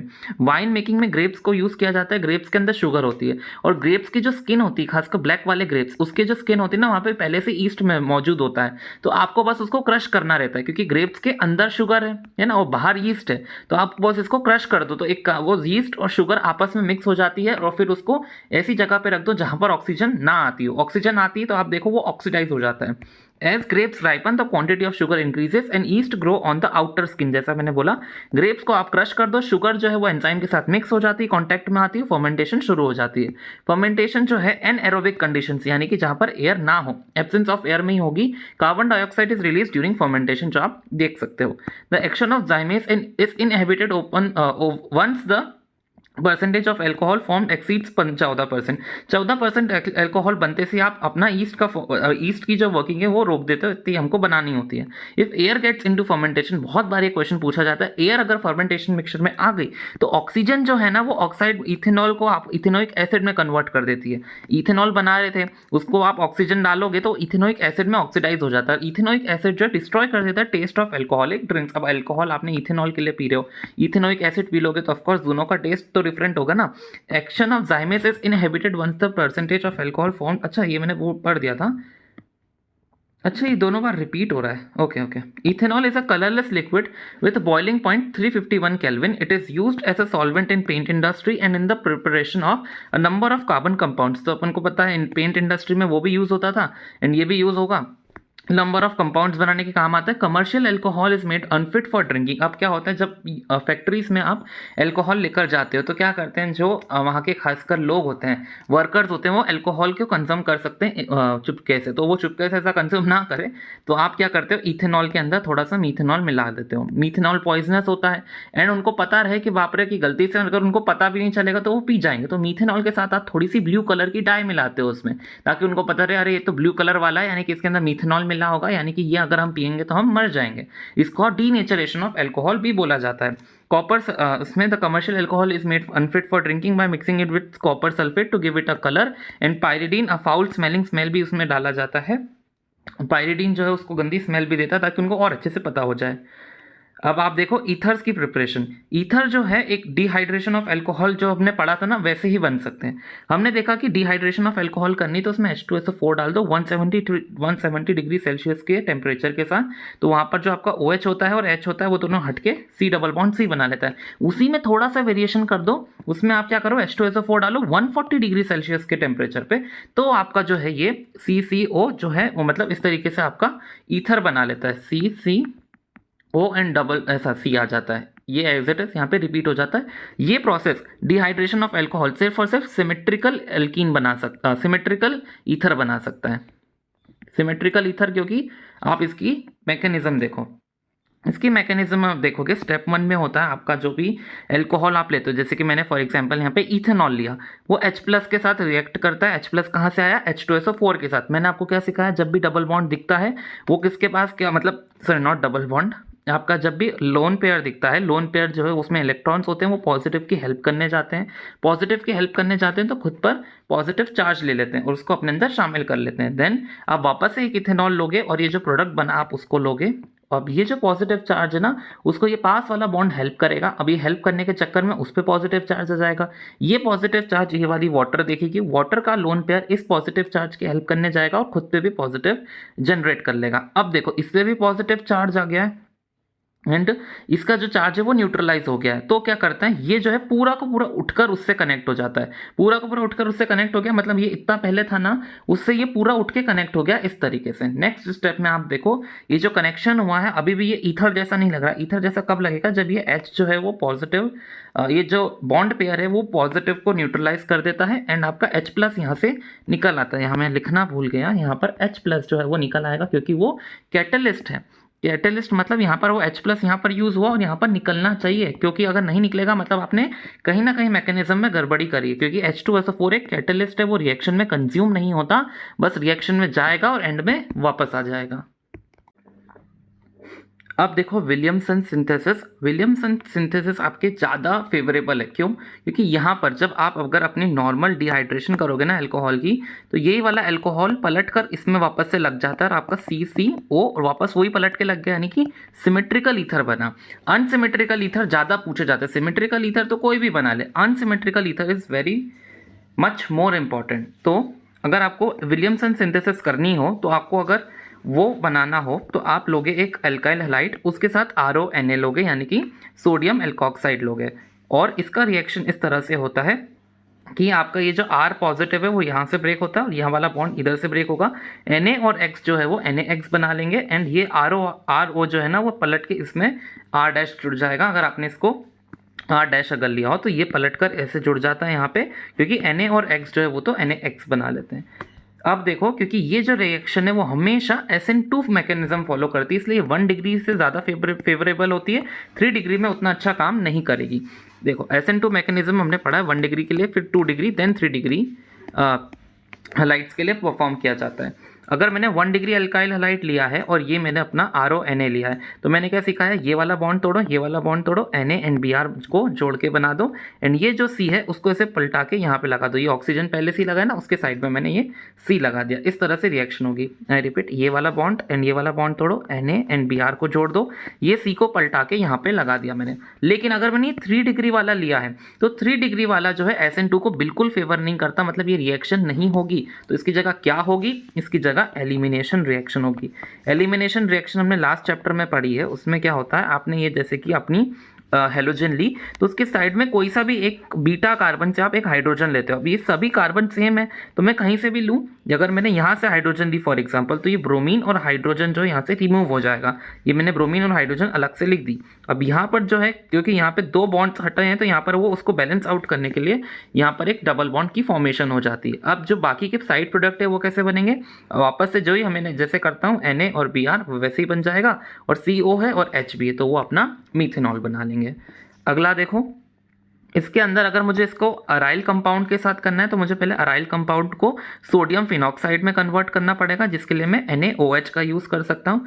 देन मैं उसमें RX डालूंगा। RX के साथ क्या होगा, ये Na है और ये X है, NaX बना लेगा और ये R पलट के इसमें लग जाएगा, जैसे कि सब में ही हमने देखा है। अब ये रिएक्शन कह रही है एनसीईआरटी कि ये अप्रोप्रिएट रिएक्शन नहीं है। क्यों नहीं है? आपको दिख ही रहा है, 3 डिग्री वाले के साथ आप विलियमसन सिंथेसिस लगा रहे हो। विलियमसन सिंथेसिस SN2 में लगता है जो 3 डिग्री के साथ नहीं लगेगा, तो ये प्रोडक्ट नहीं बनेगा। तो वो पूछ रहे हैं इसकी जगह क्या प्रोडक्ट बनेगा, इसकी जगह एलिमिनेशन लगेगी।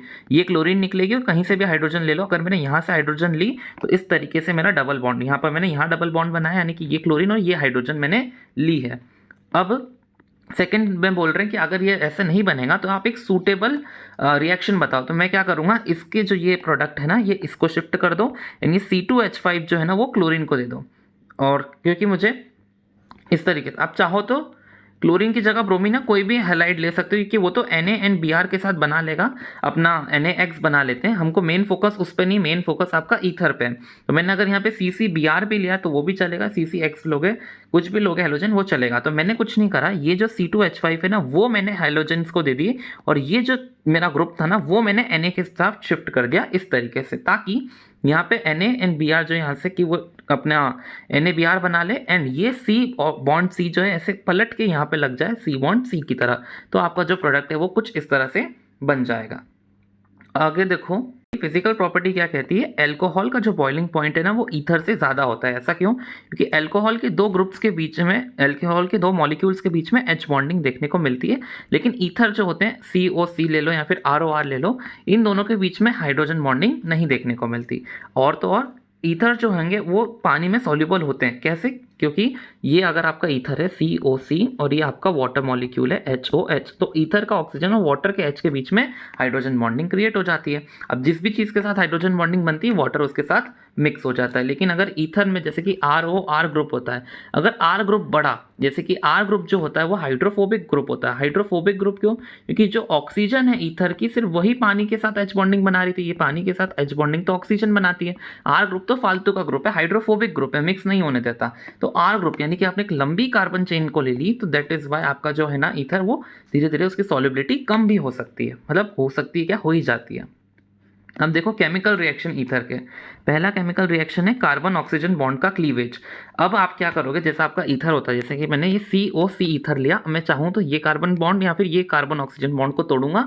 वो भी काय पे डिपेंड करेगा, कंडीशंस पे डिपेंड करेगा। कैसे होता है ये, जैसे कि ये ROR दोनों तरफ अगर सेम है तो कोई सा भी तोड़ दो। अगर मैंने ये वाला तोड़ा तो ऑक्सीजन के साथ में हमेशा दूंगा हाइड्रोजन को, ताकि वो ROH बना ले, और बाकी बचे हुए के साथ में दूसरा वाला I वाला दे दूंगा ताकि मेरा RI बन जाए। अब देखो कंडीशंस क्या क्या है। अगर मेरे को ऐसा ईथर दिया हो जहां पर एक तरफ एल्केन और एक तरफ एक अराइल ग्रुप लगा हो, तो मैं कभी भी अराइल ग्रुप वाला नहीं तोड़ूंगा। क्यों? क्योंकि यहाँ पे पार्शियल डबल बॉन्ड कैरेक्टर आएगा रेजोनेंस की वजह से, इसलिए ये बॉन्ड तोड़ना मुश्किल होगा, यही वाला बॉन्ड टूटेगा। अब जहां ऑक्सीजन दिख जाए वहां पर आपको H देनी है, यानी कि आपका फिनॉल बनेगा, और आप बाकी वाले को अपना Br दे देना। इसको देखो, अगर ऐसा ग्रुप हो जिसमें आपको इस तरह से दिया हो, एक तरफ ज़्यादा हो और एक तरफ कम हो, तो आपको क्या करना है, कम वाली तरफ से तोड़ना है। और फिर हाइड्रोजन किसको देते हो, जिसके पास O हो, ताकि वो आपका एल्कोहल बना ले। एंड आप I किसको देते हो, बचे हुए को, जो बचा हुआ है उसको मैंने CI दे दिया। ये SN2 मैकेनिज्म फॉलो कर रहा है, क्योंकि यहाँ पे 1 डिग्री ईथर मैंने लिया था, दिख रहा है ना, ये ईथर ग्रुप जो है एक ही कार्बन पे लगा है। एंड इसमें देखो 3 डिग्री ईथर अगर मैंने लिया, ये ईथर ग्रुप जो है वो ऐसे कार्बन पर अटैच्ड है जो 3 और कार्बन से अटैच्ड है, that is why 3 degree ether हो गया। 3 डिग्री ईथर जो है वो SN1 मैकेनिज्म फॉलो करता है। SN1 में आपने देखा ही है 2 स्टेप का रिएक्शन होता है जिसमें कार्बोकैटायन बनता है। तो आप अगर यही लॉजिक यहाँ अप्लाई करोगे कि बोलोगे अरे यार यहाँ तो कम कार्बन है, तो ये कम कार्बन है, यहाँ से टूटना चाहिए था, लेकिन ऐसा नहीं होगा। क्यों? क्योंकि अगर मैंने फॉर एग्जाम्पल यहाँ से तोड़ भी दिया तो इस कार्बन पे पॉजिटिव चार्ज आएगा, है ना, क्योंकि ऑक्सीजन पे नेगेटिव आता है। तो ये कार्बन पे अगर पॉजिटिव चार्ज आ गया तो ये 1 डिग्री कार्बोकैटायन बन जाएगा, क्योंकि ये तो वैसे किसी से अटैच भी नहीं है, जिसकी तो डिग्री भी नहीं लिख सकते। लेकिन अगर आपने ये तोड़ा, इस कार्बन पे पॉजिटिव चार्ज आएगा, ये कार्बन 3 और कार्बन से कनेक्टेड, यानी ये 3 डिग्री कार्बोकैटायन बनेगा। तो आपको पता है कार्बोकैटायन की स्टेबिलिटी होती है 3 degree, then 2 degree, then 1 degree. 11th में पढ़ा है, हाइपर कॉन्जुगेशन के कारण होता है, लेकिन इतना डेप्थ में नहीं जाना, तो इतना याद कर लो, 3 डिग्री सबसे ज़्यादा, देन 2 डिग्री, देन 1 डिग्री। यानी मैं ये वाला ही तोड़ूंगा ताकि मेरा 3 डिग्री कार्बोकैटायन बने, जो स्टेबल कार्बोकैटायन होता है। फिर वही वाला रूल, जहां ऑक्सीजन हो उसको H दे दो और बचे वाले को Br दे दो, यानी कि मैंने यहाँ Br जोड़ दिया एंड COH बना दिया। ये 3 क्वेश्चन जो एनसीईआरटी में गिवन है ना, ये आपको और क्लियर करेंगे कॉन्सेप्ट। पहले वाले में आप देखो, ये आपका पहला कंपाउंड है, उसको मेरे को एच के साथ रिएक्ट कराना है। यहाँ पर मैं अगर ये वाला तोड़ूँ तो भी 1 डिग्री कार्बोकैटायन ही बनेगा, ये तोड़ूंगा तो भी 1 डिग्री, क्योंकि एक ही कार्बन से। तो मैं यहाँ पे कौन सा रूल लगाऊंगा, कम कार्बन वाला, यानी कि यहाँ कम कार्बन है तो इसको मैं यहाँ पे तोड़ूंगा। अब जहाँ ऑक्सीजन होती है वहाँ पे एच दे दो ताकि आपका एल्कोहल बने, दूसरे वाले को आई दे दिया। इसमें देखो अगर ये तोड़ूंगा तो मेरा ये कार्बन 3 कार्बन से कनेक्टेड, यानी कि 3 डिग्री वाला कार्बोकैटायन बनेगा, और यहाँ पे सिर्फ 1 डिग्री वाला बन रहा है। तो क्या सिखाया है, यही वाला टूटेगा, जहाँ ऑक्सीजन है उसको H दे दो ताकि आपका एल्कोहल बन जाए। बच्चे जो यहाँ पर बचा हुआ है आई, वो यहाँ पर जुड़ेगा, क्योंकि मैंने यहाँ से तोड़ा है, जहाँ से तोड़ा है ना वहीं पर ही आई देना। ये वाला देख लो क्या सिखाया है, ऑक्सीजन और ये कार्बन के बीच में पार्शियल डबल बॉन्ड आएगा, इसलिए पार्शियल डबल बॉन्ड के कारण ये वाला बॉन्ड तोड़ना मुश्किल होगा। इसलिए कार्बन, ऑक्सीजन और कार्बन, ये 2 बॉन्ड, ये तो ये टूट सकता था, या फिर ये क्यों नहीं टूटेगा, क्योंकि यहाँ पे पार्शियल डबल बॉन्ड आएगा। तो क्या कौन सा वाला टूटेगा, ये वाला। और जहाँ ऑक्सीजन होती है वहाँ पर H दे दो ताकि आपका फिनॉल बन जाएगा इस केस में, और दूसरे वाले को आयोडीन दे दो ताकि आपका इस तरह से कंपाउंड बन जाए। Last reaction finally electrophilic substitution reaction है। इलेक्ट्रोफिलिक सब्स्टिट्यूशन रिएक्शन के लिए आपको वापस से अपना ये जो ईथर है ना, उसके रेजोनेटिंग स्ट्रक्चर देखने होंगे। ईथर के भी रेजोनेटिंग स्ट्रक्चर बिल्कुल अपने फिनॉल के सिमिलर होते हैं। नेगेटिव चार्ज एक बार ऑर्थो पे आता है, एक बार पैरा पे, और वापस से एक बार ऑर्थो पर आता है। ये जो आर है ना, ये बिल्कुल बेंजीन रिंग को अच्छी तरह से एक्टिवेट करता है, बहुत खुशी खुशी वो इलेक्ट्रोफिलिक सब्स्टिट्यूशन रिएक्शन करवाती है बेंजीन रिंग। ये रहा मेरा एक ईथर, उसके साथ मैंने हेलोजिनेशन अगर मैंने कराया तो मैं क्या करूँगा, ब्रोमीन दूंगा in the presence of ethanoic acid, and एक बार ऑर्थो पे जुड़ जाएगी, एक बार पैरा पे आपकी ब्रोमीन जुड़ जाएगी। ब्रोमीन के इलेक्ट्रोफाइल जनरेट होगा, इलेक्ट्रोफाइल यानी कि Br+ जनरेट होगा। जो पैरा वाला प्रोडक्ट है वो मेजर प्रोडक्ट होगा। इस केस में 90% आपका पैरा वाला प्रोडक्ट बनता है। ये इंपॉर्टेंट जानकारी है तो यहाँ पर लिख ही लो, 90% आपका पैरा बनेगा, बाकी में नहीं बनेगा उसी केस में। अब यहाँ पर अगर आप कॉन्सेंट्रेटेड H2SO4 लेते हो HNO3 के प्रेजेंस में, तो आपको पता ही है यहाँ पर NO2 पॉजिटिव का इलेक्ट्रोफाइल जो जनरेट होता है, जो एक बार ऑर्थो पे और एक बार पैरा पे जुड़ गया, इसको नाइट्रेशन बोलते हैं। Friedel Crafts alkylation last chapter में भी थी, इस चैप्टर में भी CH3Cl लोगे ताकि Cl- अलग हो जाए और CH3 पॉजिटिव बन जाए। CH3 पॉजिटिव एक बार आपका ऑर्थो पे जोड़ दिया, एक बार आपके पैरा पे जोड़ दिया, इसको फ्रिडल क्राफ्ट एल्काइलेशन बोलते हैं। और ये वाले में अगर आपको फ्रिडल क्राफ्ट एसाइलेशन करना है तो आप एसाइल क्लोराइड लोगे। एसाइल क्लोराइड में यहाँ नेगेटिव आयन आएगा, इधर पॉजिटिव आयन पॉजिटिव चार्ज आएगा, क्यों आयंस नहीं, चार्ज आ जाएगा। तो ये पॉजिटिव चार्ज एक बार ये वाले ऑर्थो पे जुड़ जाएगा और एक बार पैरा पर जुड़ जाएगा। यहाँ पर आप और प्रोडक्ट्स देख लो कैसे बनते हैं, सिंपल है ये तो कितना। ये आपको इस तरीके का एक ईथर दिया है, कौन सा वाला टूटेगा, जहाँ पे कम कार्बन है, जहाँ ऑक्सीजन है वहाँ H को दे दो, उधर बाकी वाले पे Br को दे दो। इसमें मैंने आपको सिखाया ये वाला कभी नहीं तोड़ना, क्योंकि यहाँ पार्शियल डबल बॉन्ड आएगा, ये वाला टूटेगा, एंड जहाँ पर O है वहाँ पर H दे दो ताकि आपका फिनॉल बन जाए, बाकी दूसरे को C2H5 को Br दे दो। इसमें भी वही होगा। अच्छा ये तो अलग रिएक्शन, इसमें आपका कॉन्सेंट्रेटेड H2SO4 और HNO3 दिया है, तो यानी कि ये वाला रिएक्शन दिया है। नाइट्रेशन आपको करनी है। नाइट्रेशन कैसे होती है, जैसे कि ये जो भी है उसके एक बार ऑर्थो पोजीशन पे एक बार NO2 जोड़ दिया और एक बार पैरा पोजीशन पे NO2 को जोड़ दिया, पैरा वाला मेजर होता है। लास्ट में HI दिया है, देखो ये जो है ना कंपाउंड वो ऐसा लिखा है CCCCOCC। अब ये कितनी बार करा दिया है, ये वाला तोड़ूंगा 1 डिग्री कार्बोकैटायन बनेगा, ये वाला तोड़ूंगा तो इस कार्बन पे पॉजिटिव चार्ज आएगा, 3 डिग्री कार्बोकैटायन आएगा, यानी कि ये वाला तोड़ना मुझे ज़्यादा फायदेमंद देखने को मिल रहा है। तो HI का जो H है वो O के पास जाएगा, तो यानी कि मेरे पास नहीं, हाँ ये तो CCOH बन जाएगा, एंड आपका जो I है वो यहाँ पर जुड़कर ये वाला कंपाउंड की फॉर्मेशन कर लेगा। इसी के साथ ये चैप्टर खत्म होता है। आई होप आपको ये चैप्टर समझ में आया होगा। मैंने बहुत मेहनत से सारे एग्जाम्पल और सारे इंटेक्स क्वेश्चन को एक जगह लाकर कराया है, सारे मैकेनिज्म कराए, एक भी नहीं छोड़ा है, एंड सारी रिएक्शंस कराई है, एक्स्ट्रा रिएक्शंस भी कराई होंगी। और आई होप आपको इस तरह से ये चैप्टर की एक्सप्लेनेशन समझ में आई होगी। अगर आई है तो कमेंट कर देना, लाइक और सब्सक्राइब कर देना चैनल को। नेक्स्ट चैप्टर बहुत जल्दी आने वाला है तो उसको भी ज़रूर देखना।